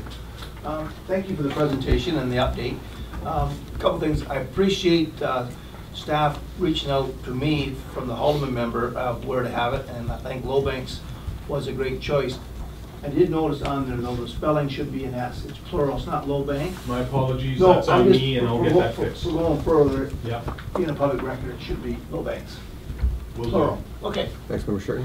Okay. Member Timms. And with all due respect, Member Quirk, as the chair of the committee, I'm going to save final comments for you, if that's okay with you. Member Timms? Well, thank you, Mr. Chairman, and thank you, Mr. McDonald, for the presentation. The extra effort that we went through to have that meeting at the St. Catharines Library, it was a combination of live audience participation and online participation. Was kind of a new approach, and as you mentioned, an improvement over the last round of consultation. We did make some, our committee asked that some of the results from that meeting be presented, and you did include that, I think, in your slide and in your comments. It was an illustration to me of something I've been learning over the last couple of years with the authority, is that the urban public has a different appetite, or has a strong appetite to conserve the rural environment. And from the St. Catharines point of view, we're pretty much landlocked urban, and I find that that a bit of a contrast with the urban wants to conserve the rural environment, and it puts them in sometimes a bit of a conflict with the rural landowner, the rural stakeholder, so that the opinions are sometimes quite different, and that we have to, in our consultation process, make sure that we're in the urban areas to hear them. Our public consultation, our public meeting for the Niagara region was at Balls Falls Learning Center, which is the flagship property for the Conservation Authority, and certainly most of Niagara is aware of it. But it struck me that it was kind of west of the 20-mile creek, or west of 12-mile creek, so that it was important that the authority did have a public meeting in the St. Catharines Library in the center of downtown, center of the urban area, and it did get a different audience. So it was the urban people that showed up and participated, and as you say, their understanding of our goals and objectives was appreciated, understood, and somewhat modified by the fact that there was this public consultation in the urban center. And then going online is added to that. So I want to compliment the staff and the board for adjusting and adding that venue to it. I think we've got a good result from here, this presentation today. And as you added the slide that showed us a little bit of what the online consultation was about. Those the e-blast and online consultation gave us much bigger numbers than we had on the first strategic plan around process. So a significant improvement, and I just want to thank McDonald, Todd, and Tony who led this process for the adjustment and accommodating the urban interest in conservation. Thank you. Thanks, Member Timms. Member Kasperset? Thank you. I just want to thank you, Mr. McConnell, for everything you've done. It's quite the task to bring consensus to the direction that we want to go. And I also want to thank staff who are there at these meetings at night, giving up their personal family time to help us set the course, and also Tony, who's led the charge on this and who has been to every one of the open houses.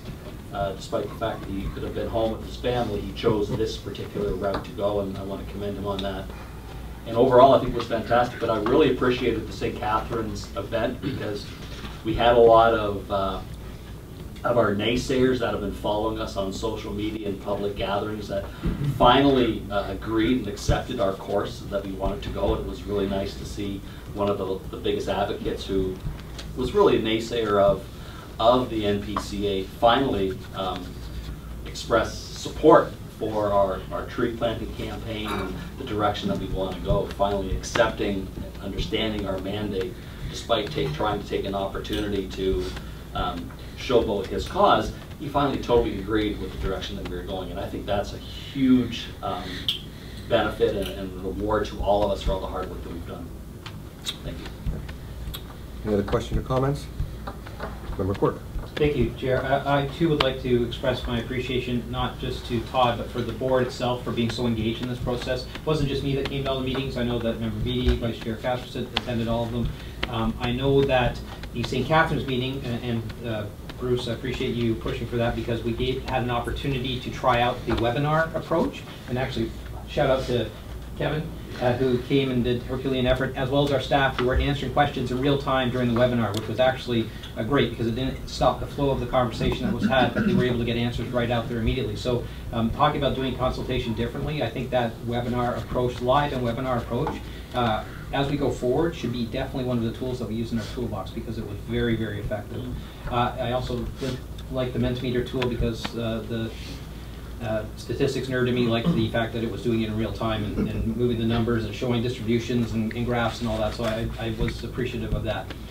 Where we're at with the recommendations that are in front of the board to accept right now, there's actually two within the minutes. And the first one, I want to thanks to Acting Director Fertney for his work in trying to find language that would address our concerns when we were talking about the mandate. I know Member Beattie has brought this up many times, define our mandate, because we have a legislative responsibility and a regulated responsibility, and those regulations are twofold, both the development and permitting application side of it and the land operation side of it. So I just want to say, Greg was good enough at the Strategic Plan Committee to identify some language that I think actually we should be forwarding to Conservation Ontario, because I think it actually captures more completely what we've done. And I know Member Timms has gone on and on about all the things that capture our requirements within the various acts and legislations that's involved. And I want to say thank you to Greg for providing that language. I think it's concise enough that it gives us a direction and ability to educate the public on what we do and what is and isn't in our mandate. And I also believe it's flexible enough that as the regulations may change as a result of Bill 139, that we are not having to restructure our entire organization around new regulations. The legislation has just been passed.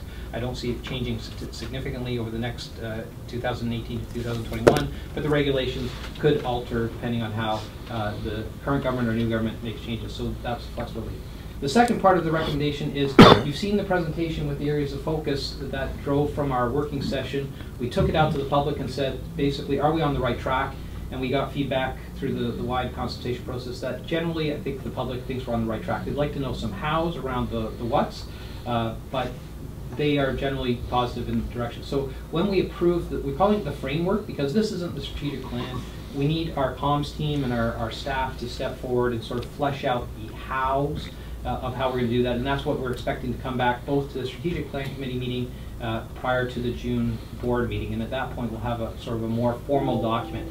I don't see it, and I don't want to prejudge it, I don't see it being as comprehensive as our 2017 and 2021 plan in terms of all the hows and wherefores and that. It's more, again, a strategic planning document that gives us high-level areas of focus and some how to do it in a timeline so that we can hold staff and ourselves accountable to the implementation of it and go forward. So, again, last thanks to Performance Concepts and Todd for steering us through this. Thanks to the board for their participation, and thanks to staff for the Herculean effort they did to make sure that we met this very aggressive timeline so we can go forward with it. So thank you, Chair.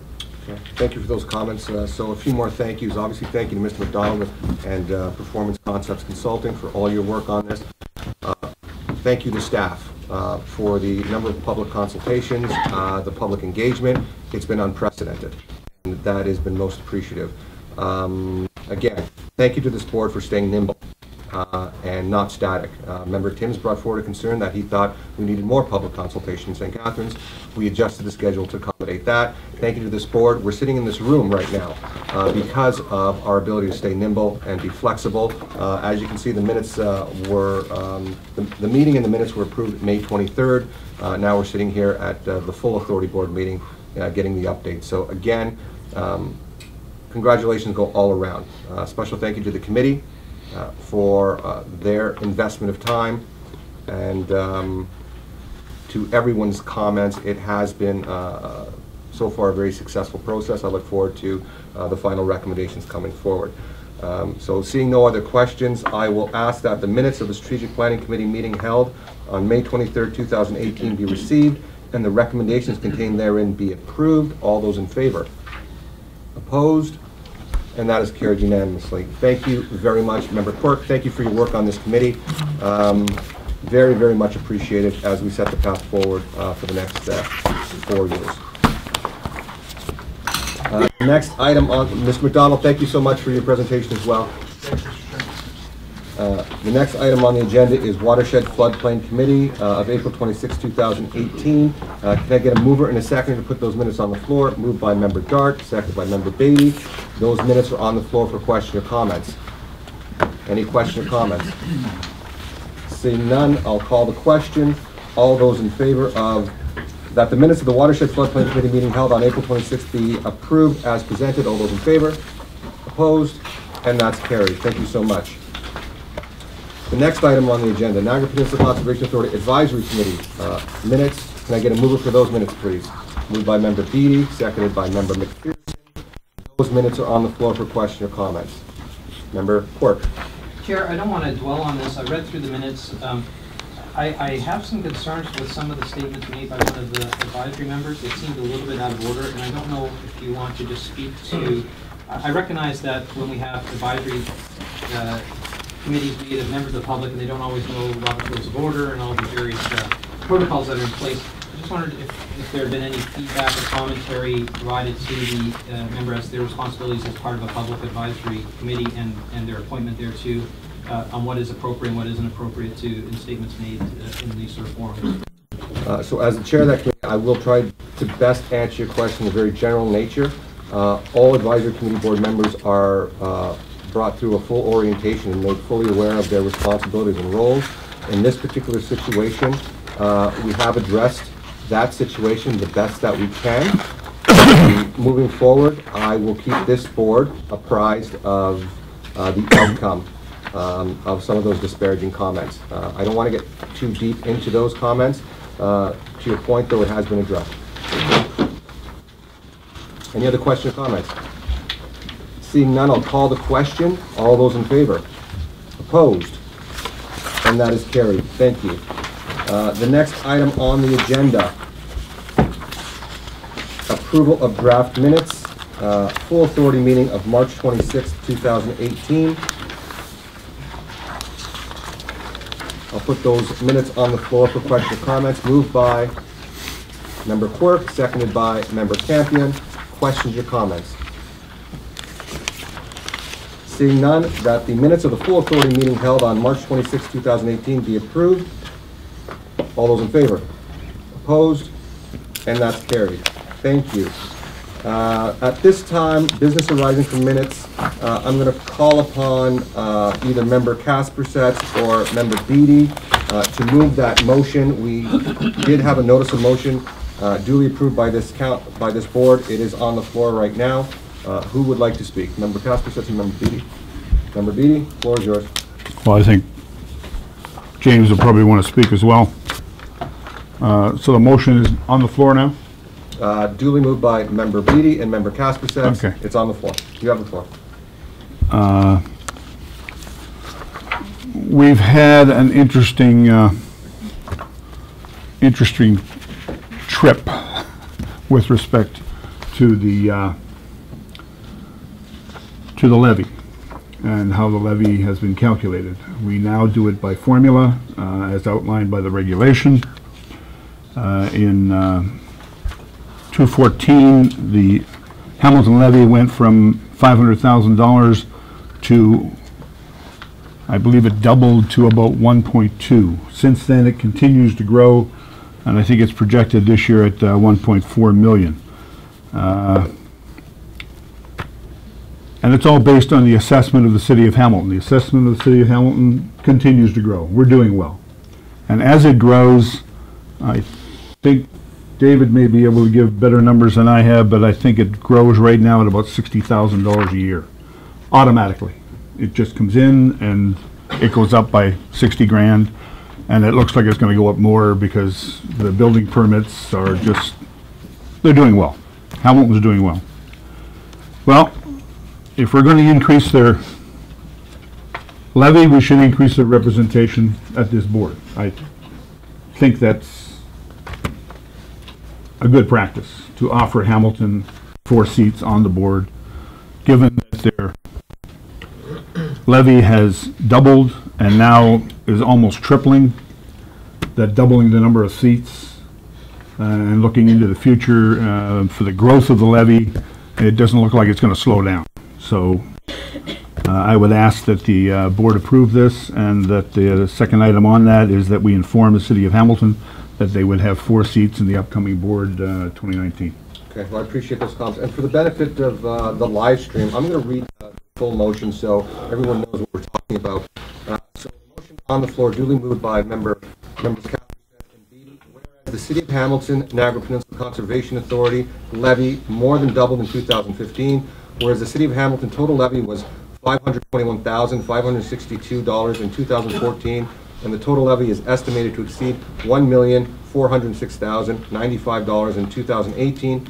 And whereas the City of Hamilton at present has 2 members on the Niagara Peninsula Conservation Authority Board, therefore be it resolved that an additional 2 Niagara Peninsula Conservation Authority Board members for a total of 4 representing the City of Hamilton be approved, and that the additional 2 N.P.C.A. board members representing the City of Hamilton be effective at the first meeting of the N.P.C.A. full authority meeting to be held in January 2019. Again, that motion has been duly moved and seconded, and it is still on the floor for question or comments. Member Shurton and then Member Timson. I can appreciate with the levy going up, but I think it would be important, if we are going to approve this addition, that at least one of the 2 members be a councillor. That way they can get more information to go back to their members of council. Otherwise, they're going to just keep throwing us under the bus if we have 40 people here. So I think one of them has to be a councillor, if not both of the additions, if that's approved. So I will speak to that for clarification. This board has no authority or power to determine what that representation is. So as our levying partner, it's the City of Hamilton that will determine their representation. But We can offer suggestion, though. I would suggest it's totally inappropriate for this board to impose any suggestion on our levying partners. So it is within... I wouldn't say impose, I would say it would be suggested based on the conversation around the, depending on what other people think. I just think it's important. The council meetings is where this is being discussed. If that's their case, if they have the urgency to have concerns with it, I think they should put a member on it. Okay. Well, otherwise, leave it at 2. Sure. Be my thoughts. So the great thing about municipal representation is we have 2 Hamilton reps currently, Member Kaspersitz and Member Beatty, that can certainly take your comments, Member Shurton, back to their host municipality. But again, to formalize something, I think it would be inappropriate. It's totally up to the City of Hamilton to determine who their representatives are. Member Quirk. Sorry, Member Timms, I'll go right back to you after Member Quirk. Yeah. Sorry, I am supportive of the motion in principle. If you recall, when we had the very first discussions about how we had discovered the issue with the levy, we actually went to Hamilton, and when we were trying to get an agreement, levy apportionment by agreement, this was one of the suggestions that we put forward to increase representation, to recognize the fact that, you know, I'm a big believer in no taxation without representation, and this body is a taxing body. We levy funds. There are no funding municipalities. There are taxpayers who fund this organization. So I support this wholeheartedly. It was one of the very first proposals we made to Hamilton at the time when we met with their treasurer and their CAO to discuss the issue. I support it wholeheartedly. My only issue, and I have no problem with 2 because I do think the board should have an odd number. My only issue with this motion at this time is that we are still waiting the judicial appeal. So my suggestion would be one of 2 folds. We either approve it with the amendment to say pending the outcome of the judicial appeal, because I don't want to give them 2 members if they then win the judicial appeal and they're back to their old thing and we've got to give them back all their money. And the second part of it is, or we just defer this pending the outcome of the judicial review. So either of those 2 options I would be in favor of, but to the original motion, I support the concept of bringing it up. But I agree with Member Shurton. If you have elected officials around the table who can also speak to it at the council level, because I know that our citizens at large, Member Beatty and Member Kaspersitz, are not at the council table in Hamilton to address concerns or talk in debates or make any presentations at that level when the conversation comes up. Okay, so just at this time, I'm going to ask for clarity, Member Quirk, because I heard the word deferral. So either you're putting a deferral motion on the floor, or what you'd like to do is provide an amendment to the motion that's on the floor. It is fundamentally different by including that word pending. So if you'd like to make that amendment, I'll put that on the floor. So I've already spoken to it, so I don't think I can make deferral. Okay. But if someone else wanted to, I would look to that language as being sort of a friendly amendment from the movers and seconders if they acknowledge the fact that we're still in this process and we're still sitting there waiting for an outcome. If they wanted to do that, then I can support it as is. As it stands now, I think without having that certainty with respect to the judicial system, I would prefer to see it deferred. So either one of those options I would prepare to accept, but I wouldn't be the one making those decisions. So again, for clarity, you can make the deferral, obviously, but you can still amend the motion by adding the word pending the outcome. Would you like to do that now? Well, I can do that and suggest it as a friendly amendment, or I can make it as a full-blown motion. Okay. I'd like to hear back from, if we can hear back from the members moving it before we make that decision. Okay, well, there's a friendly amendment that the language pending the outcome of the judicial appeal be attached as a caveat to this motion. It's been posed as a friendly amendment. I'll move to the mover and the seconder to accept it as a friendly amendment. I would, yes. Member Beatty? Not a problem. Okay, all right, so we have a friendly amendment. Language will be included in this motion to suggest that pending the outcome of the judicial appeal. Member Pending, you don't want to say the outcome because there will be an outcome to the judicial appeal. Pending the, let me get the wording then now, we have to have that pending the appropriate outcome to upheld the apportionment process. Okay. Would that be, because sure. The judicial appeal could have a an outcome contrary to what it is, then it would still be an outcome. So let's Okay. just make sure the wording's captured clearly. Got it.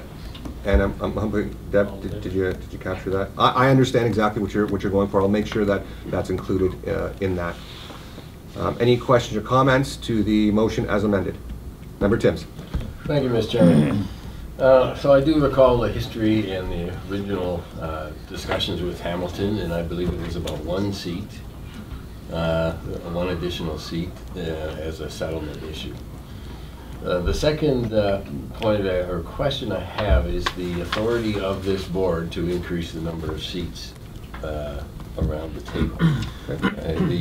The authority of the nature of the appointment is up to the appointing municipality. So Hamilton or Niagara makes the appointment side. Do we have the authority to increase the number of seats around this table? We do not, but what we do have the ability to do is support our member representatives, and it'll be incumbent upon them to take this motion forward to the City of Hamilton, and it'll be on them to whether or not they want to increase it. Then they have that ability. They have a willing partner in the N.P.C.A.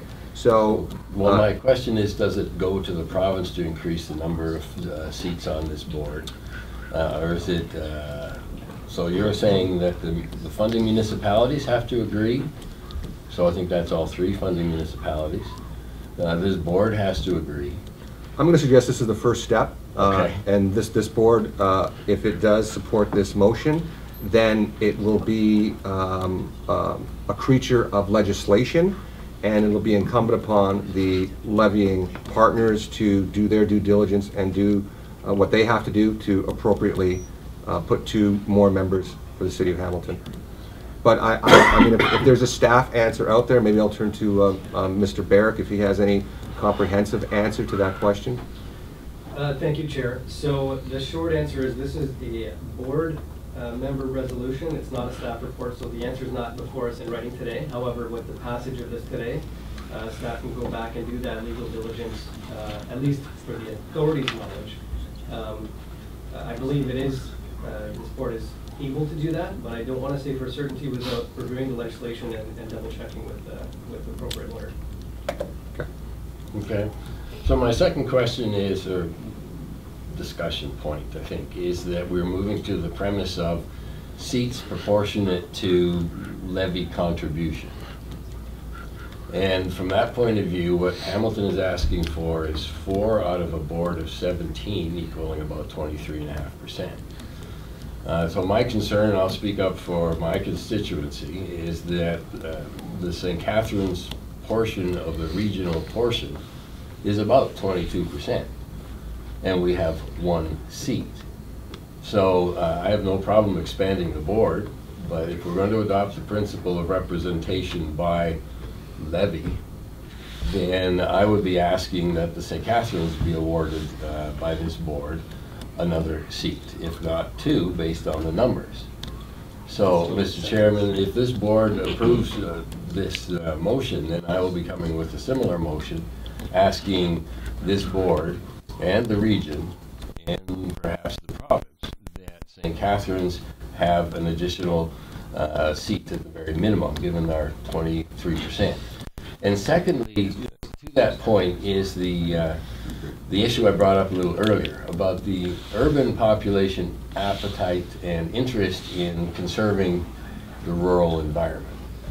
And having only 1 seat, and if you look at Niagara Falls also, they're in a significant percentage. They only have 1 seat, but it is there's needs to be a better balance on the Conservation Authority Board representing the urban interest in the rural environment.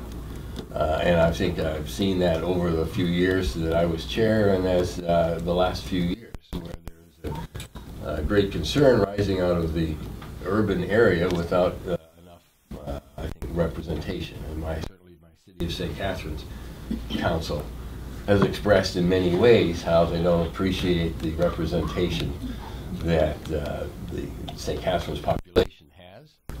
And I think I see their point from the point of view of an extra seat for St. Catharines would provide the City Council an opportunity majority so that we have a balance of the region appointment and city appointment, perhaps a city council member. Similar to the notion that I think council members, since they are providing the money, need to be represented. So, Mr. Chairman, I know I'm going on a bit, a little off topic. I'm giving you a lot of latitude, Member Well, Tim. I'm speaking to the notion of 2 or 4 members from Hamilton, okay, or 23% of the levy. St. Catharines has 1 member for 23% of the levy. Okay, no, and I appreciate, as the St. Catharines rep, that you're bringing those concerns forward. It's probably not discussing Hamilton representation. Now, I will say this: I would suggest that your remedy lies in Bill 1, lies in the new Conservation Authorities Act, and I didn't see any language in there that would afford the opportunity for lower tier municipalities to increase their representation. When we talk about the language with respect to appointment to boards, it is specific to upper tier municipalities, and in this case, it's the City of Hamilton, the region of Niagara, and the City of Hamilton. So unfortunately, Member Timms, if you brought that forward, I would probably rule it out of order, because there is no language in legislation or otherwise that would afford the City of St. Catharines to increase their representation. I understand it's something that you're passionate about, and St. Catharines Council would certainly advocate for that. But I would suggest the more appropriate time to advocate their position would have been during the public consultations of Bill 149. So, having said that, your intentions have been made perfectly clear. If you would like to bring that forward at a later time, by all means, you could bring that forward. I will cross-reference it with our policies and the legislation, and I will rule whether or not it's an appropriate motion or out of order at that time. Well, fair enough, Mr. Chairman. I don't see that I'm that much out of order, and so you forced me into opposing this motion on the basis that it adopts the representation by levy proportion, and that it needs to be fairly applied. And for the region of Niagara, as the representative of the region of Niagara elected from the population of St. Catharines, I will bring forward, and perhaps it's either here and you can rule, or it'll be at Regional Council, asking Regional Council to request this change in the representation. So I would, Regional Council on this board. So if I can provide you direction on that, I would suggest that the more appropriate venue to bring that forward would be Niagara Regional Council, as they are the appointing body for this board. This board has no say in its representative structure. But it has say on the number of seats. It can certainly provide. In this case, it can certainly provide an opinion and a resolution that our members from Hamilton can bring forward, and pending some further due diligence, if that is in fact Hamilton's wishes to expand their representation, then they have legislation to do that as an upper tier levying partner. But that is not for this board to make any decisions on the representative model. Again, the language you're looking for lies in Bill 149, and it does not lie at the authority of this board. So then what would be in order is to ask this board to increase the number of seats from the regional municipality of Niagara, and then it'll be up to Niagara to decide how the extra couple of seats are determined.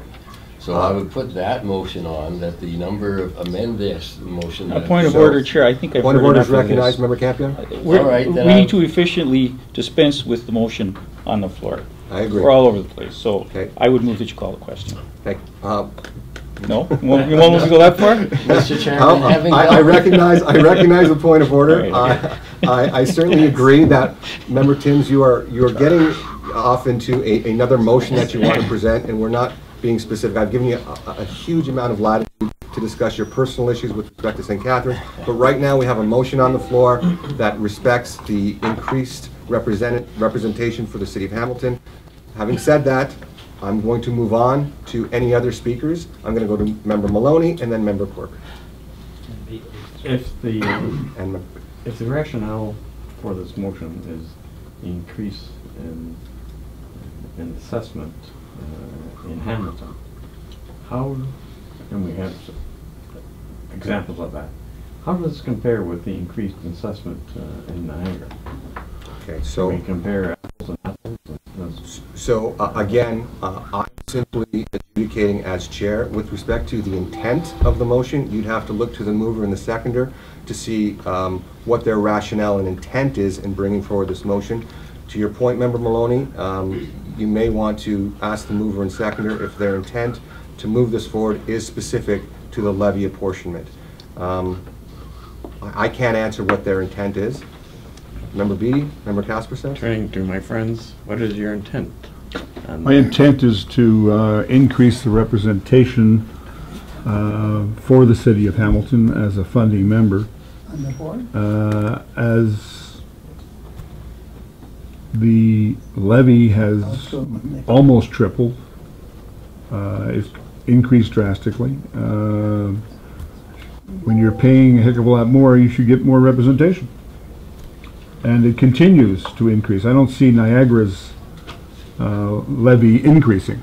I see you're leveling off and going down as Hamilton's increases. We're going to see increases of $60,000 a year without any adjustment by the N.P.C.A. It's going to happen automatically. There's going to be an automatic escalation of our levy every year, built in as our assessment goes. As per provincial formula, not As NPCA. per provincial formula. We elected to use the provincial formula, and the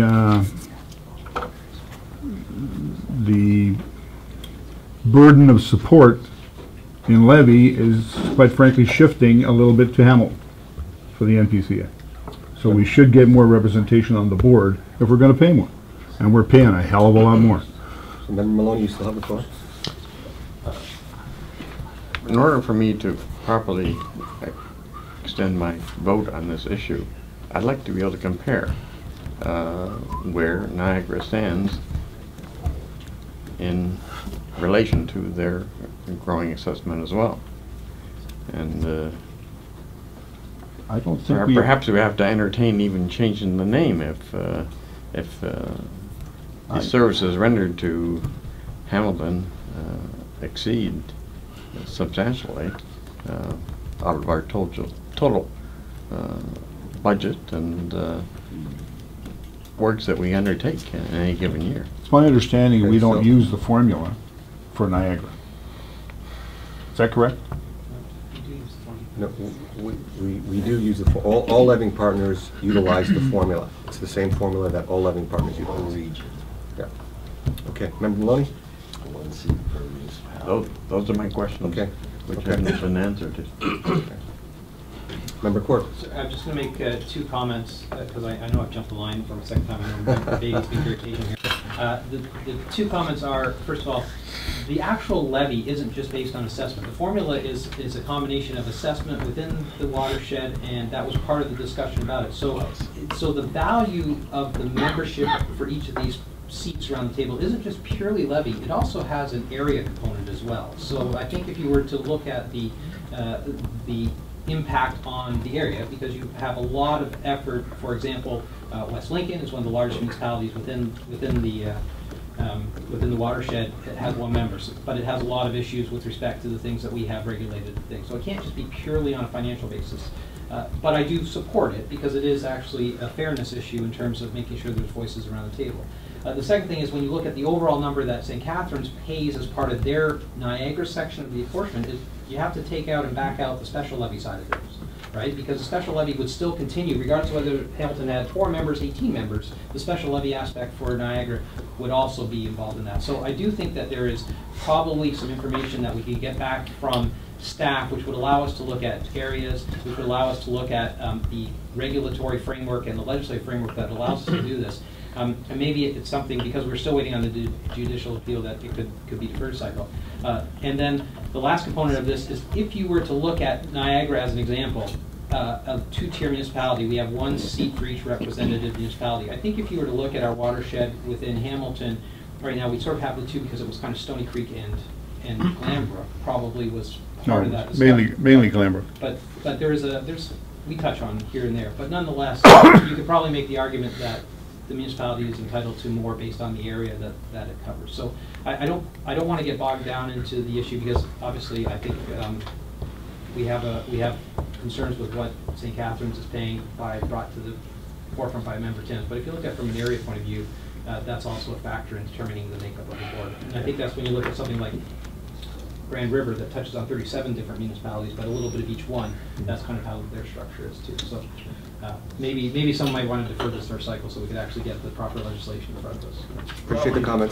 So, hold on, I want to get to Member Beatty. He's been sitting patiently. My apologies, Member Beatty. I almost feel like Charlie McCarthy is here. Sorry, I'd like to put on a motion to defer. I went to Member Quirk just to basically piggyback on Member Maloney's questions. And no, that's fine. Yeah. Prior to, or I guess at the beginning of the last draft plan, I was the chair for accountability and governance. And it's a case where there have been at least, this is probably the third iteration of populating the board. I think at one point in time there was over 50-some members.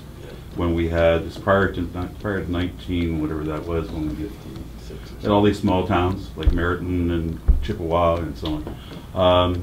So I think I want to defer because I think we need to have information. The information would include what in fact the legal entity is that has the decision-making power to add or delete or change the formula. I think we need to have some of the historical background in terms of why are we constituted the way we are today. I think the issue has been brought up in terms of land size is potentially a factor in that. But it's a case where clearly the legal issue is who does have the authority, and more importantly, who would have the authority then to arbitrate any dispute of that, should it happen. So we need to defer, I believe, for at least one cycle to get that information and background. The last part that I would have in terms of information is that we cover 1/5, I gather, of Hamilton. The question would be, 4/5 of Hamilton, what is their membership ratio with regard to the respective other conservation authorities? That might be a factor to bring into the discussion. So what I'm hearing are we have a little bit, some work to do with respect to answering some of the questions. Member Shurton? I was going to second the deferral. Okay, so who has made the original deferral? Okay, even though you spoke to it, I will allow it as the ruling of the chair. We have a deferral motion on the floor, duly moved by Member Beatty, seconded by Member Shurton.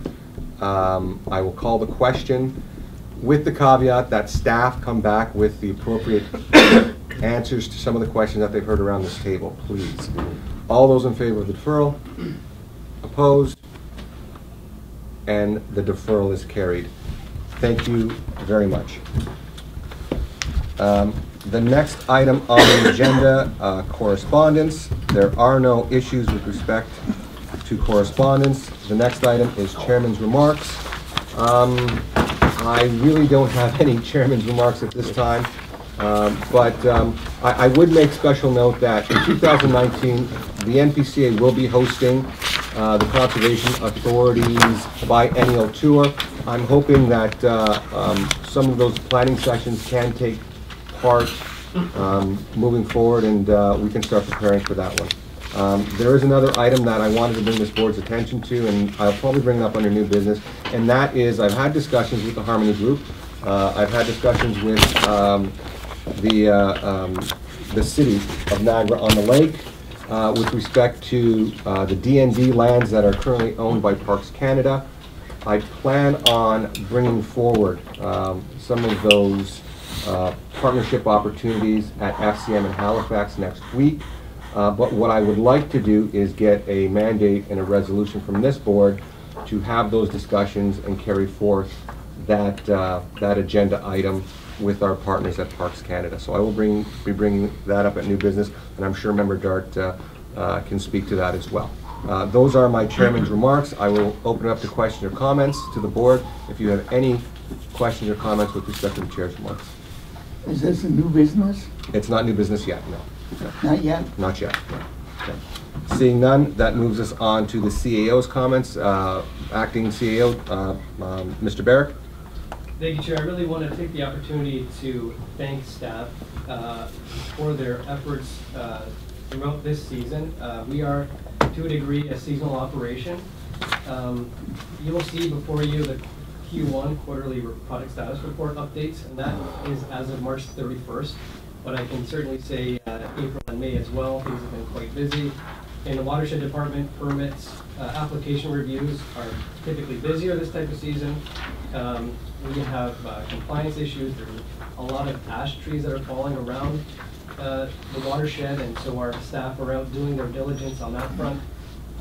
Our park staff have been prepping up and getting our operating parks and campgrounds open. The season is now open. It's been quite successful, sold out to the campgrounds. And including in that is the HR summer staffing, so staffing up to get into the ground running. Certainly the communication staff and the outreach staff, with respect to the partnerships that they've been forging, and as well with your leadership, Chair, which we appreciate. KPMG, which you saw today, their audit process. And on top of that, as you know, the diligence and detail as staff we are going through with the Auditor General process, and as well the strategic planning process.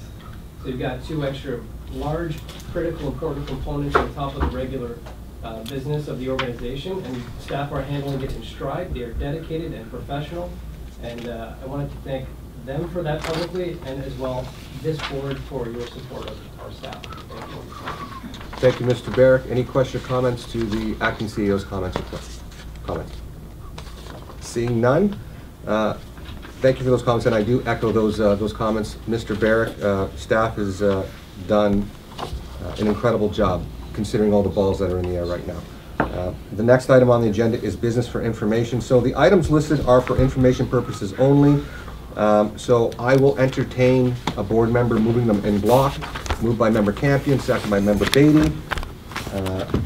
So the following resolution, I'm going to put them, so they're all on the floor right now. Any specific question or comments to individual? Let's go to Member Quirk, Member Shurton, Member Timms. Thank you, Chair. I wanted to speak to the project status report. On page 5, you will notice the NPCA filming of Star Trek Discovery at Falls Falls. I know we had to keep quiet until it was all finished and wrapped up, and I can't speak to any of the plot details that I may have seen until the episode aired. But I wanted to say appreciation to staff. They reached out to me as a resident Trekkie to let me know that was happening. I took the effort to go and meet with the location manager and the scouting manager for the company that does this. This is CBS out of America. They're doing their filming at the Pinewood Studios in Toronto. And so there's a group that's involved with the location management that may not be aware of all that we have to offer.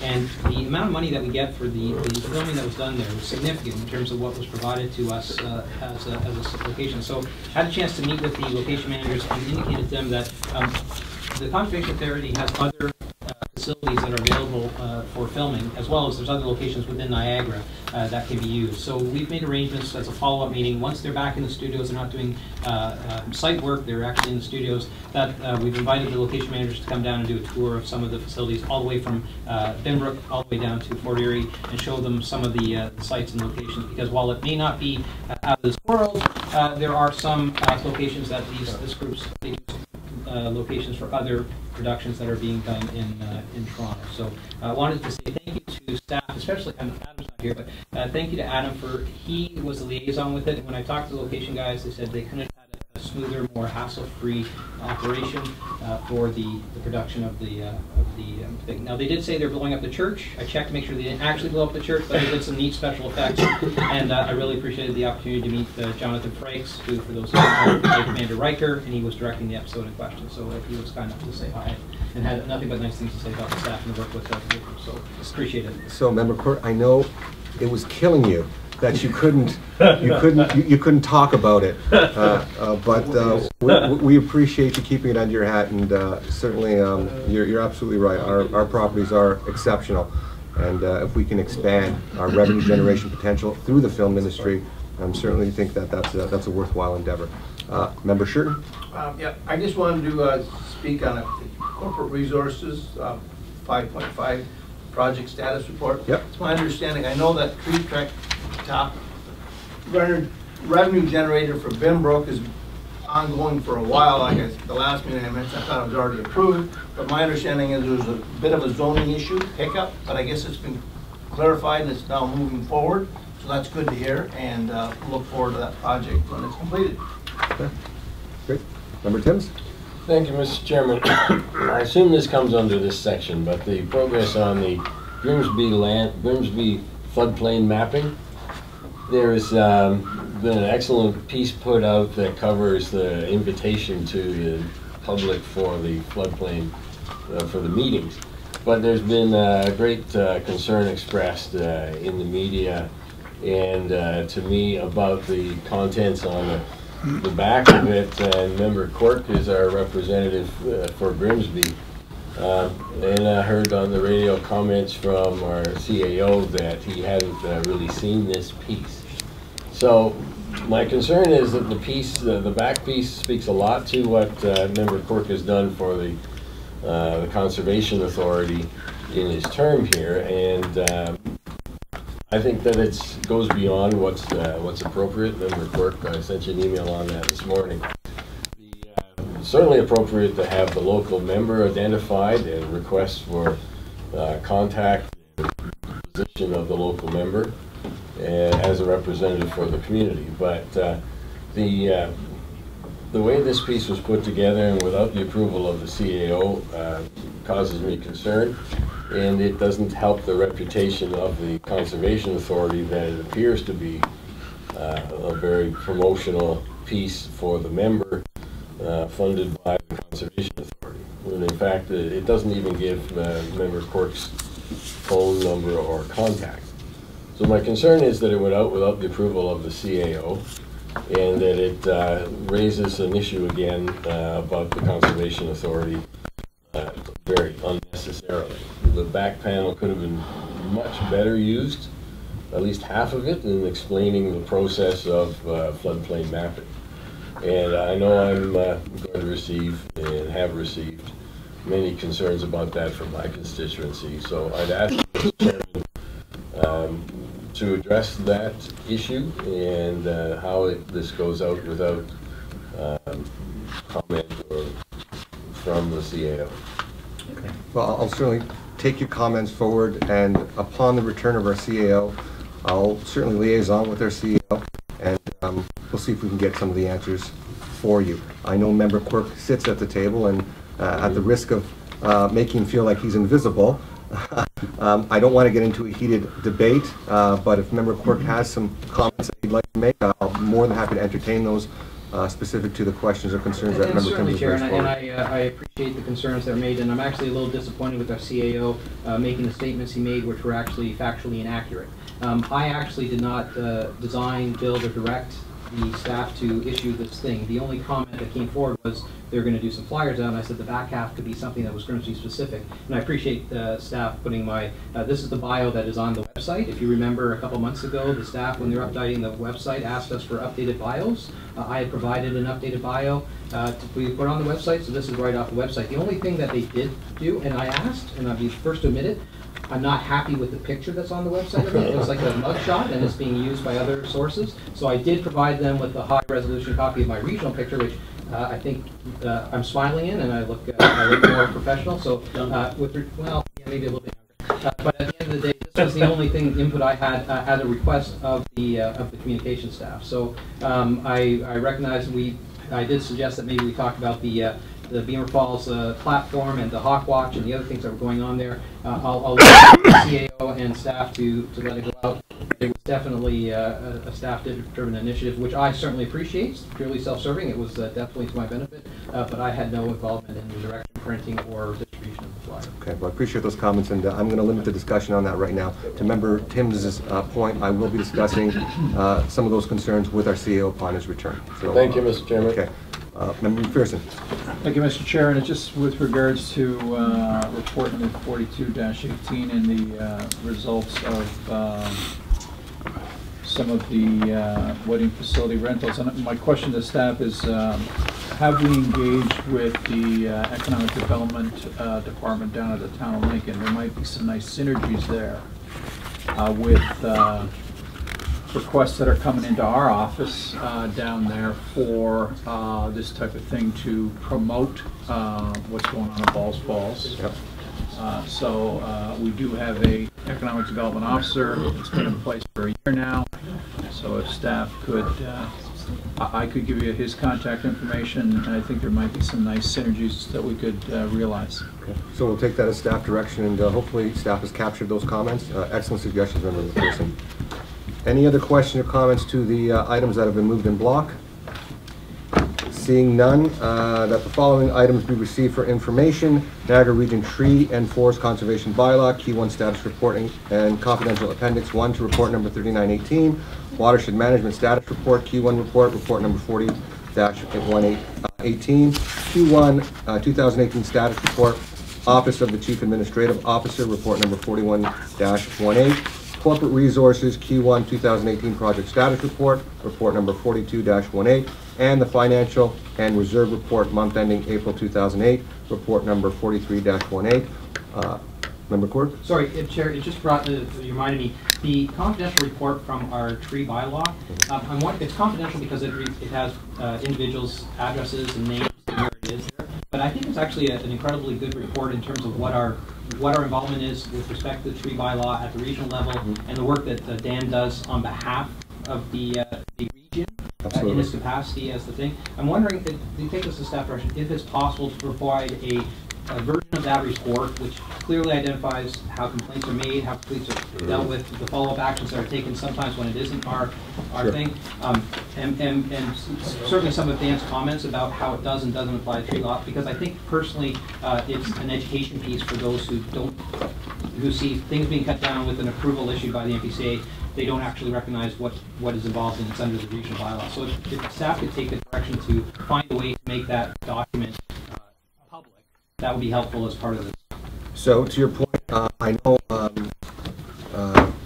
Mr. Drennan presents the region of Niagara, his status report, but I do concur. For the past year and a half, you know, I've been huge on education as far as what we do here at the Conservation Authority, because I think there's a lot of misconceptions. So we'll take that as staff direction. I will make the board aware. It has been put on the agenda. It is confidential. If there is any member that wishes to speak to that report, by all means, we would entertain going into in-camera to talk about that confidential report. But seeing none, those items have been put on the floor, unblocked. Seeing no other questions to them, I will call the question. All those in favor? Opposed? And those are carried. Thank you very much. The next item on the agenda is business for consideration.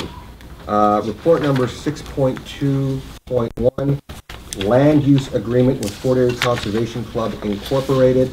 I'm going to put the following resolution on the floor. I need it moved and seconded, and then we'll open up to question and comments. So that report number 45-18, respecting land use agreement with Fort Erie Conservation Club Incorporated, be received, and that staff be authorized to execute the attached draft 3-year lease with the Fort Erie Conservation Club Incorporated regarding the use of Stevensville Conservation Area. Can I get a mover for that, please? Moved by Member Quirk, seconded by Member Dart. That is on the floor for questions or comments. Member Quirk. We had a great presentation at our last meeting. I assume, just from reading the report, that everyone's comfortable with how that proceeded. So unless staff has any further input on that, I think this is a great partnership that we have with the Fort Erie Conservation Club. I agree. Thank you for that, Member Quirk. Any other questions or comments? Mr. Baird? Thank you, Chair. I just want, on the hearing of Board Member Quirk's comment, I want to clarify the presentation at the last meeting was from Friends of Fort Erie. Correct. That was constructed. Sorry, it's okay. It's similar, but the agreement is with the Fort Erie Conservation. And that's a bit of an issue with them as well. So thank you for clarifying that. It's okay. Yeah. So the actual draft agreement is before you as well. Okay. Appreciate those comments, Mr. Baird. Thank you. Seeing no other question or concerns, I'll call the question. All those in favor? Opposed? And that's carried. The next item on the agenda, Niagara Peninsula Conservation Authority Water Quality Improvement Grant Program.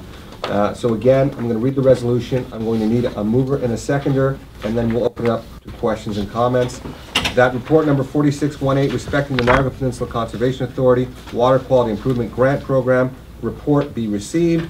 That the N.P.C.A. Full Authority Board approve one of the options identified in the financial implications section of Report 46-18, respecting the Niagara Peninsula Conservation Authority Water Quality Improvement Grant Program, that the draft NPCA Water Quality Improvement Grant Program outline attached to Report number 4618 as Appendix 1 be approved as presented, that the draft Water Quality Improvement Grant Review Committee terms of reference attached to Report 46-18 as Appendix 2 be approved as presented, that staff be directed to advertise and promote the NPCA Water Quality Improvement Grant Program as outlined in the NPCA Water Quality Improvement Grant Program outline attached to Report 46-18 as Appendix 1, and that the NPCA Board proceed to the selection process to identify a minimum of 2 board members to the NPCA Water Quality Improvement Grant Program Committee.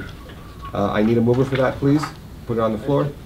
Sorry, I just want to speak to it, if I may, Chair, before we put it on the floor, because Sure. I think there's all those recommendations in there, and I think we've got to put the cart in front of the horse, if I may. I think what I would be prepared to do is recommend that we go with item 6, that we draft the Water Quality Improvement Program, and that we refer the committee, and that we refer the rest of the report to that committee to go through the exact discussions, have a presentation from staff of how they see it envisioned, and bring it back to a board so that we can make sure we've had a chance to review it all. Generally, I like this report. I think this is the route we want to go to with respect to how the funds are distributed and reviewed accordingly, because I think that was identified as one of our areas where we were laxing in the past with this program. And then the only other comment I would be making is the reading of this report makes this committee as the final approval on the grants, and I think there needs to be some tweaking of that to say pending board approval, because I think I see it modeled under some of the grant programs at the region where you have subcommittees that review the grants.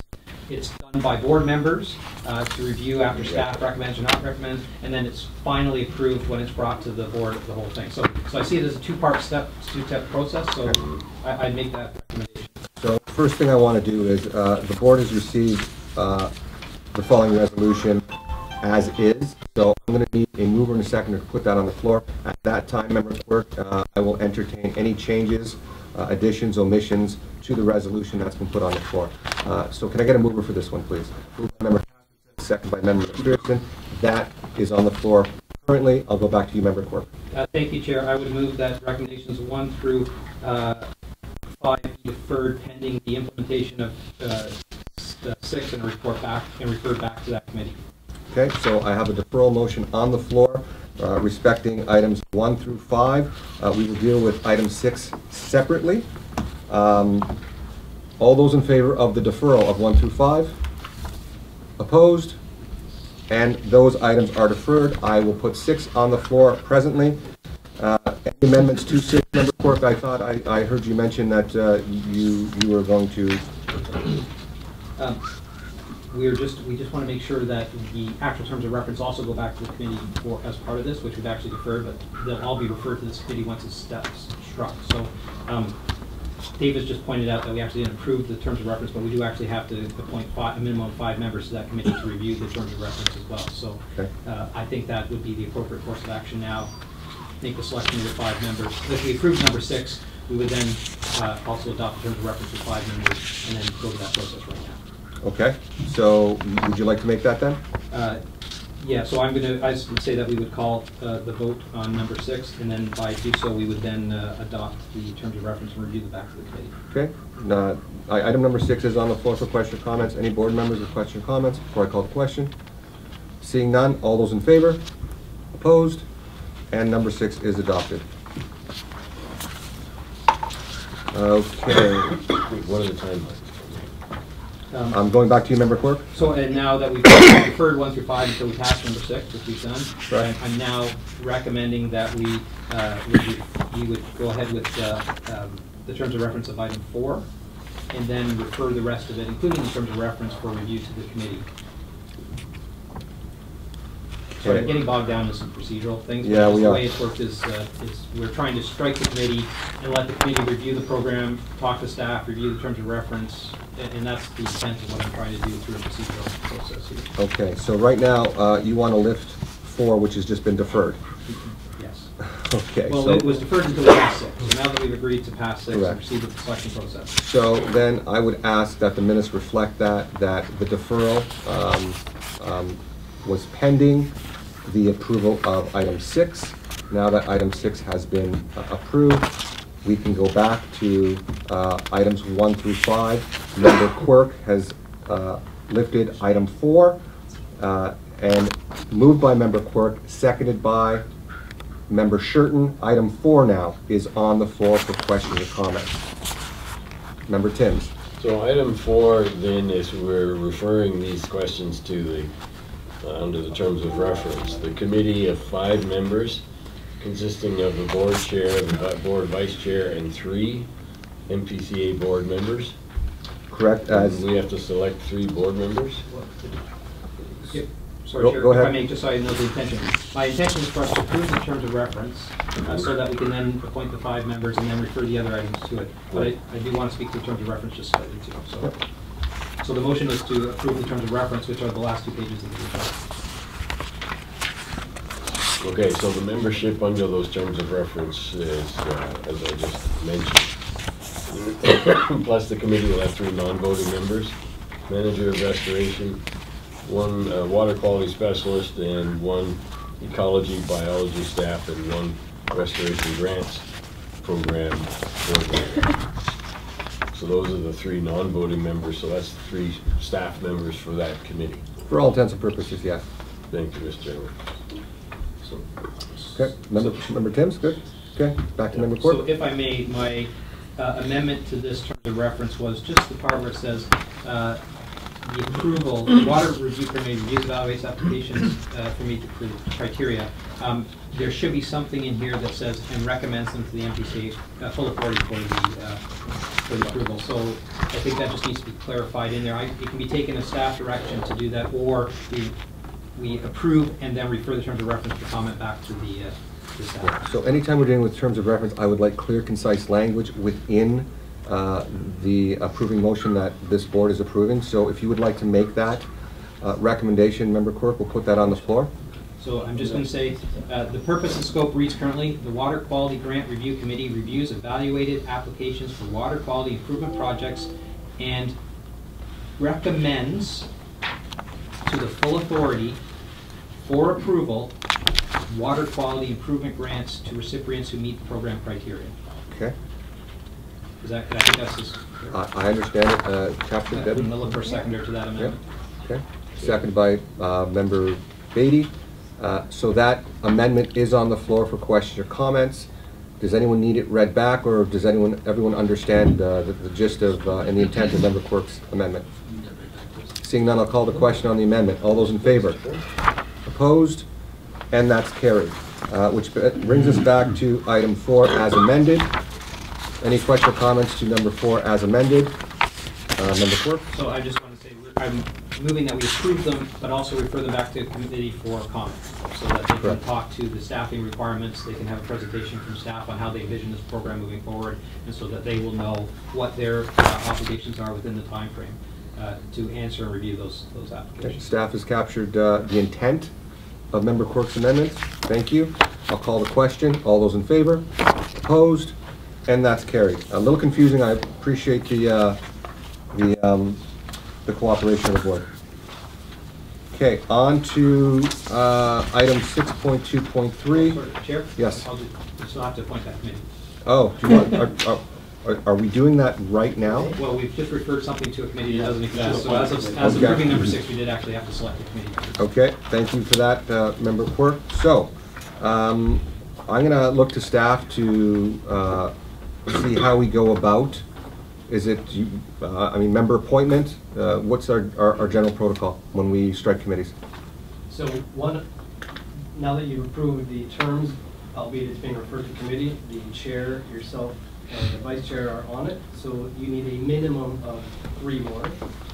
Typically, how it's occurred in the past, asking which board members may be interested. If there's more than 3, you can have a committee of more than 5, but minimum of 5. So at least 3 additional members besides yourself, Chair, and the Vice Chair. Well, I appreciate that. So at this time, I will ask any members of the board that would like to stand for that committee. Please raise your hand now. Member Timms, and if these can be recorded, please. Member Timms, Member DeFrucio, Member Beatty, Member McPherson, Member Maloney. How many is that? 5. Member? No, I'm just. Okay.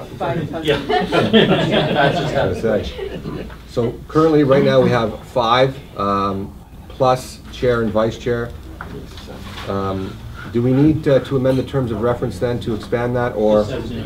Yeah, is that a minimum then? Okay, so I'll call one more time for any interested board members. Seeing none, I'll close that nomination process off. I will ask the board to move that Member Timms, Member DeFrucio, Member Beatty, Member McPherson, and Member Maloney be appointed to that committee. All those in favor? Opposed? And that's carried. Thank you. Chair, sorry, on that note, can the staff call a meeting of that committee possibly before the June board meeting so that we can get this, or maybe before the July meeting? I don't know. Yeah. That time frame, because I think the timeline calls for the applications to come in September, so we need the committee to make sure that they're all. Okay, so what I'm going to ask staff to do is to reach out to the newly struck committee, present some dates that respect the timelines that we need to abide by, and depending on the members' availability, we can choose a date. Okay, okay, item 6.2.3, appointment, reappointment of N.P.C.A. compliance regulations officers, report number 47-118. I will read the resolution, then ask for a mover and a seconder. That report number 47 respecting appointment, reappointment of N.P.C.A. compliance regulations officers be received, and that the board appoint, reappoint the following N.P.C.A. staff as regulation officers pursuant to section 30.1 of the Conservation Authorities Act, RSO 1990, Chapter C, 27 for 2018. No need to read those names. Everyone has a copy of those names in front of them. Can I get a mover for that, please? Moved by Member Kasperset, seconded by Member Dart. Any question or comments? Seeing none, I'll call the question. All those in favor? Opposed? And that's carried. Thank you. Item 6.2.4, unsolicited proposal, land cover classification project, report number 48-18. That report number 4818 respecting the unsolicited proposal, land cover classification project be received. Number 2, that staff be authorized to enter into an agreement with 4DM Incorporated respecting the land cover classification project. And 3, that the land cover classification project cost of $9,180 plus HST be funded from capital project surplus funds from the Ortho Imagery project. Can I get a mover for that, please? Moved by Member Kasperset, seconded by Member Quirk. That is on the floor for question or comments. Seeing none, I'll call the question. All those in favor? Opposed? And that's carried. Thank you. Item 6.2.5, N.P.C.A. 2018 Q1 report, report number 49-18. That report number 49-18 respecting the N.P.C.A. 2018 Q1 report be received, and that staff be authorized to distribute the N.P.C.A. 2018 Q1 quarterly report to participating municipalities, community stakeholders, advisory committee, and the public. Can I get a mover for that, please? Moved by Member Shurton, seconded by Member McPherson. Questions or comments? Seeing none, I'll call the question. All those in favor? Opposed? And that's carried. Thank you. There is no business in camera. Any notices of motion to be brought forward? Seeing no notices of motion, it brings us to new business. Any new business? I'll go to Member Shurton first. Member Shurton? Thanks. I'm thinking some of, or most of the board, and I know staff is aware of the erosion issues in Haldeman. It's in the low banks area. It's kind of, for the locals, it's known as high banks. We're talking about 40 to 50 feet above lakefront or lake level. Water is high. A few questions that have come up. The lake level seems to be higher this year, or been up the last 3 or 4 years. Is it anything that can be controlled, or is it just a cycle of nature? So that's one of the questions.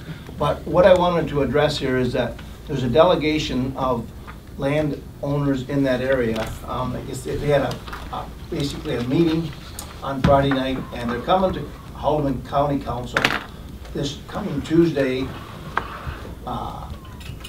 June the 5th, at 1 o'clock for a delegation and explain what's going on. The real erosion is happening, and just to give a little bit of history here quickly, trees act as a great buffer for erosion. Most have break walls. The ones where the erosion is happening don't really have any erosion, or don't have any break walls. And a couple are on road allowances that Haldeman County owns. So there's a little bit of concern that Haldeman County needs to step up. But an issue that happened, or the homeowner doesn't realize the importance of trees, there was a few big mature trees there. One person bought this cottage like 3 years ago and wanted to have better sight lines, took down about 4 big mature trees, and has really compounded the erosion issue in that one area. So it's just about educating people and what the board maybe can do.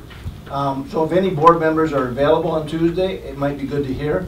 My also understanding is, because member Quirk, we met with a resident in that area, and we basically expressed, I think the step to do is to maybe make a delegation, and my understanding is they're going to make a delegation here, and maybe staff can confirm if they got that written notice in for a June meeting to make that same delegation. So I think it's going to be like a learning curve. They just have some questions. So we just wanted to explain and share that with the board today. Okay, appreciate that, Member Shirton. And we have received that delegation request. They will be presenting in June. We've also reached out to our staff just to see what our authority is and what we would be responsible for in order to help or accommodate some of those property owners.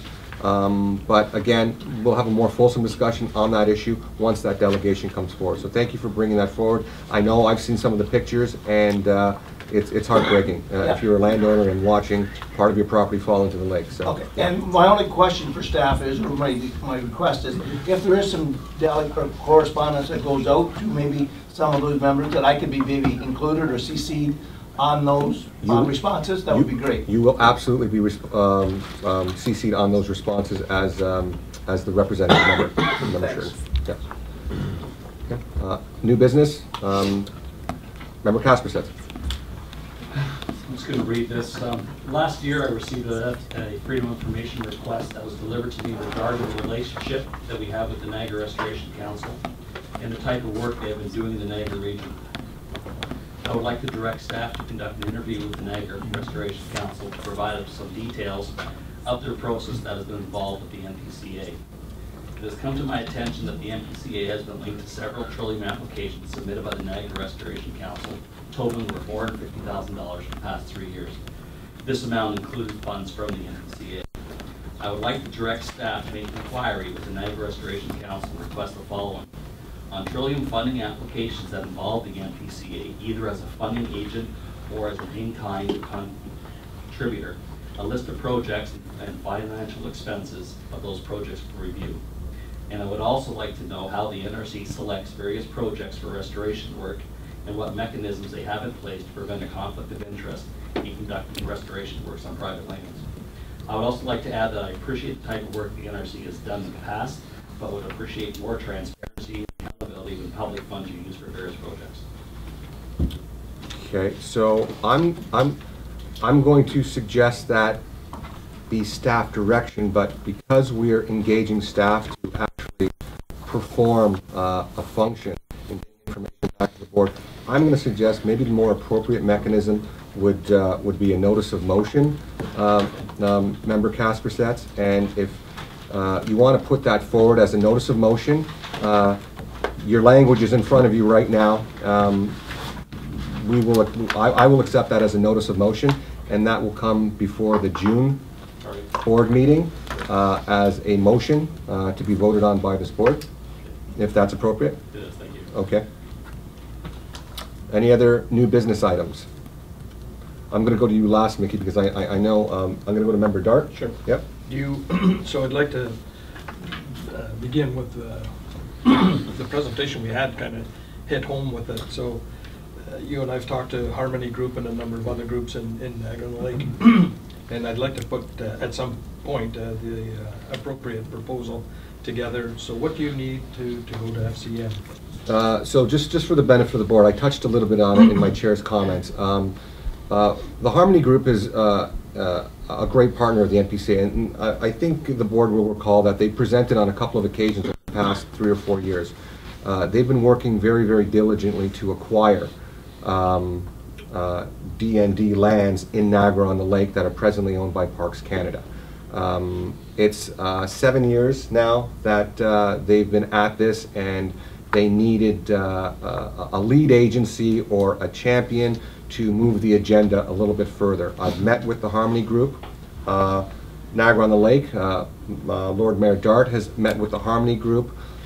We thought it'd be a perfect opportunity going to FCM to put that proposal, and it would be a joint proposal between the region of Niagara, Niagara-on-the-Lake, the N.P.C.A. and the non-for-profit group, the Harmony Group, to somehow start the process or conversation with Parks Canada at acquiring that property.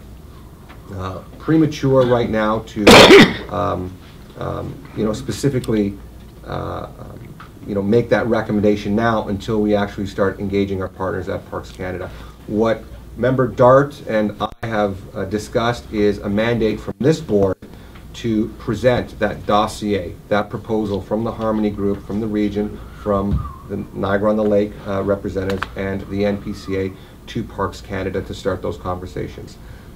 So that's the mandate I'm looking for, going to FCM next week, and we can start those discussions in a more fulsome way. So again, back to Member Dart's question, I think what I would need is a mandate from this board to represent the interests of the N.P.C.A. as the chair at FCM. So, I think it would be wise. Member Timms? Happy to move that. Second Mayor Dart's motion. Okay, so... I'll make a motion for you to discuss it at FCM. There you go. So the motion is on the floor. Question or comments? Just the opportunity, as you say, is tremendous for the N.P.C.A. to present to the ministers, the appropriate ministers at FCM. And it reflects some of the direction even our public consultation spoke to about getting some of those lands into public hands, whoever the partners might be. So this is a firm, clear step forward in acting upon what we've heard from the public. So I do appreciate and endorse this this project. Thank you. I appreciate those comments. Any other questions or comments? And I will have the benefit of Member Beatty at FCM with me, Member Quirk at FCM with me as well. So if we need any support with respect to N.P.C.A. or the region, we will have representation there as well. Seeing no other questions, I'll call the question. All those in favor? Opposed? And that's carried unanimously, and we will pass that decision on to our partners at the Harmony Group, and I'm sure they would be absolutely thrilled. So thank you for that, Ward. Chair. Yes, Member Casper says. In the spirit of time and everything else, why can't we just do the motion now that I want to put forward? Okay, so what we're going to have to do is waive the notice requirements. It's going to need, I believe, 2/3 majority to waive the rules of procedure to put that motion on the floor now. I have no problem if you'd like to raise that, Member Casper says, and again, democracy in action, we'll put it to the board. So your motion, your request right now is to waive the rules of procedure, waive the notice of motion rules, and put your motion on the floor right now. I'll send you a copy of it afterwards. All I would suggest is, for the benefit of the board, if you want to read that out again to know exactly what they're voting on, but let's put procedure first now. So again, I need 2/3 majority to waive the notice of motion rules and to deal with that motion now. So I will call the question: is there an appetite to waive the notice of motion rules and put that motion forward right now? Speaking to that, Member Shurton? I guess my only question is, if it's time sensitive, I'd say do it now. If this isn't time sensitive, I don't know why it can't be done at the next meeting. So that's my question to James. I guess it's not time sensitive. You know, I'd like to see it moved on, get the answers we'd like. So. Okay. Yeah. But. So again, I'll entertain it. Again, it's up to discretion of this board whether or not to waive the rules of procedure. Any other question, comments with respect? Seeing none, I'll call the question. All those in favor of waiving the rules of procedure? All those opposed? and that is carried. Member Kaspersitz, you have the floor if you want to put your motion forward now. So I'd like to direct staff to make an inquiry with the Niagara Restoration Council and request the following information. On trillium funding applications that involve the N.P.C.A, either as a funding agent or as an in-kind contributor, a list of projects and final expenses records of the projects for review.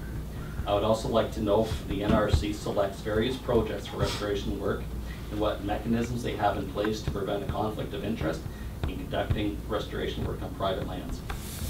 Okay, so that motion is on the floor. Do you have a seconder, Member Kaspersitz? Moved by Member Beatty. That motion is on the floor for questions or comments. Any question or comments with respect to Member Kaspersitz's motion? Seeing none, I'll call the question. All those in favor? Opposed? And that's carried unanimously. Thank you. The last item under new business, and I want to turn the floor over to Mickey DeFrucio. Member DeFrucio, go ahead. You have the floor. Okay, I have several. I'm going to take a few minutes. Fine. The first one is on our agenda, item so-and-so, report so-and-so. Why can't we have it up on the screen? All the councils have it, and then we should have it, I think. So to your question, we're working with Ms. McManus to possibly update. Because some of the public and myself, sometimes I can't keep up. But when I see it up on the board, I know what I'm doing. Great comment, Mickey. Okay. Yeah, we'll pass it on to staff. Okay, certainly. That's the first one. The second one is they're building up all around Confederation Heights, Okay. all around the regional headquarters. And you have the 406 on one side. Okay, that's a good barrier. But you have that wetlands on the corner of DQ Road and Maryville Highway and DQ itself, Okay. and the monument at DQ. What I'm suggesting is you approach the city of Thorold and get a buffer zone put around there to protect those lands. Because I see now people are dumping garbage and everything in there. Okay. And So I'm going to make the recommendation as the Thorold representative. have a buffer zone. There's partially, because partially is there already with the 406. And then you saw that presentation today from Grimsby. You know, that's a wonderful thing. So let's protect that area, because when that proposal goes in, it was, I think it was past that region, that they would put in a pollinating garden and a wild bird sanctuary, which I had a motion, and somebody passed it. So we can get that area protected. So again, I'm going to suggest that you, as the liaison to the city of Thorold, talk to Mayor Luciani, and if there's an appetite at Thorold City Council to possibly partner with the NPCA on that initiative, we'll be more than happy to entertain it, Mickey. Yeah, well, I understand he was in favor of it. Okay. Your next item? Okay, and the other one is the fish tagging. Somebody won the fish tag. Oh, good. From Ottawa. That's the only information I got. Okay. And I was hoping that Brian or somebody would announce it here today. Okay. So I don't know any other particulars. I haven't heard anything. I don't know the particulars either, but that was the cash award that you had graciously donated. Yes. Okay. So Now we'll get that information for you. I can't make the announcement now because I don't know any details on it, Mickey. I have a friend that's a landowner off Rice Road. Okay. That they're starting to develop up Rice Road now, and he's wondering what that's going to happen there. Those are the wet headwaters for 12 Mile Creek. Okay. Okay, when I came on the board in 1993, there was a farmer there that redirected one of the drainage ditches. This authority took him to court, and I don't know what the fine was, but he lost his farm and everything. He got fined real bad by the judge. Okay, so if that's the case, how can they build on these lands that are the headwaters to 12 Mile Creek? He said that he talked to a hydraulic engineer, and he said if they're building on top of the wetlands there, or the headwaters at 12 Mile Creek, in 10 years you won't have a 12 Mile Creek. 12 Mile Creek is the only fresh water creek we have in Niagara left. So I don't know how they can get away with that. So what we'll do is we've taken that information. Thank you for bringing that forward, Mickey. As we are regulators, so as those applications come forward, we comment on them. But maybe I'll make sure that any situation with respect to the area that you've mentioned will convey back to you. But again, this board isn't directly responsible or involved in building decisions. We leave that to staff to comment on any application that comes forward. Yeah, but well, that's what I'm trying to get to here is if it's going to be damaging the headwaters, so the 12 Mile Creek, why wasn't this authority informed? And they could have done something about it. It's too late now. Okay. Well, we appreciate you can't stop it. Appreciate those comments. Thank you. Okay. Are you good, Mickey? Good? Okay. Member Beatty? If you allow me, I can make commentary on that. Sure. Go ahead. Mickey, NPCA was involved in recommending a particular design of the stormwater retention pond so it would allow the water to cool and not upset the 12 Mile Creek temperature. Okay? So NPCA was involved in ensuring that the design allowed for the water to cool before going into 12 Mile Creek. Thanks for that, Member Beatty. Yeah, but there won't be any water going to 12 Mile Creek because you're building on it, on the headwaters. Again, that's that's not the sole headwaters. Yeah. The headwaters also includes the above the hill up by Lookout Golf Course. That's the main source of 12 Mile Creek. Outside of the purview of this board. So we leave those decisions to staff as long as the proponent is following the appropriate legislation. That's how we operate here at the NPCA. Member Maloney. Could we have staff provide us with an update in the next meeting? We certainly can. This is here? Yep. So we'll take that as staff direction. So hopefully staff has captured those comments. And to Member Maloney's point, an update on that particular issue.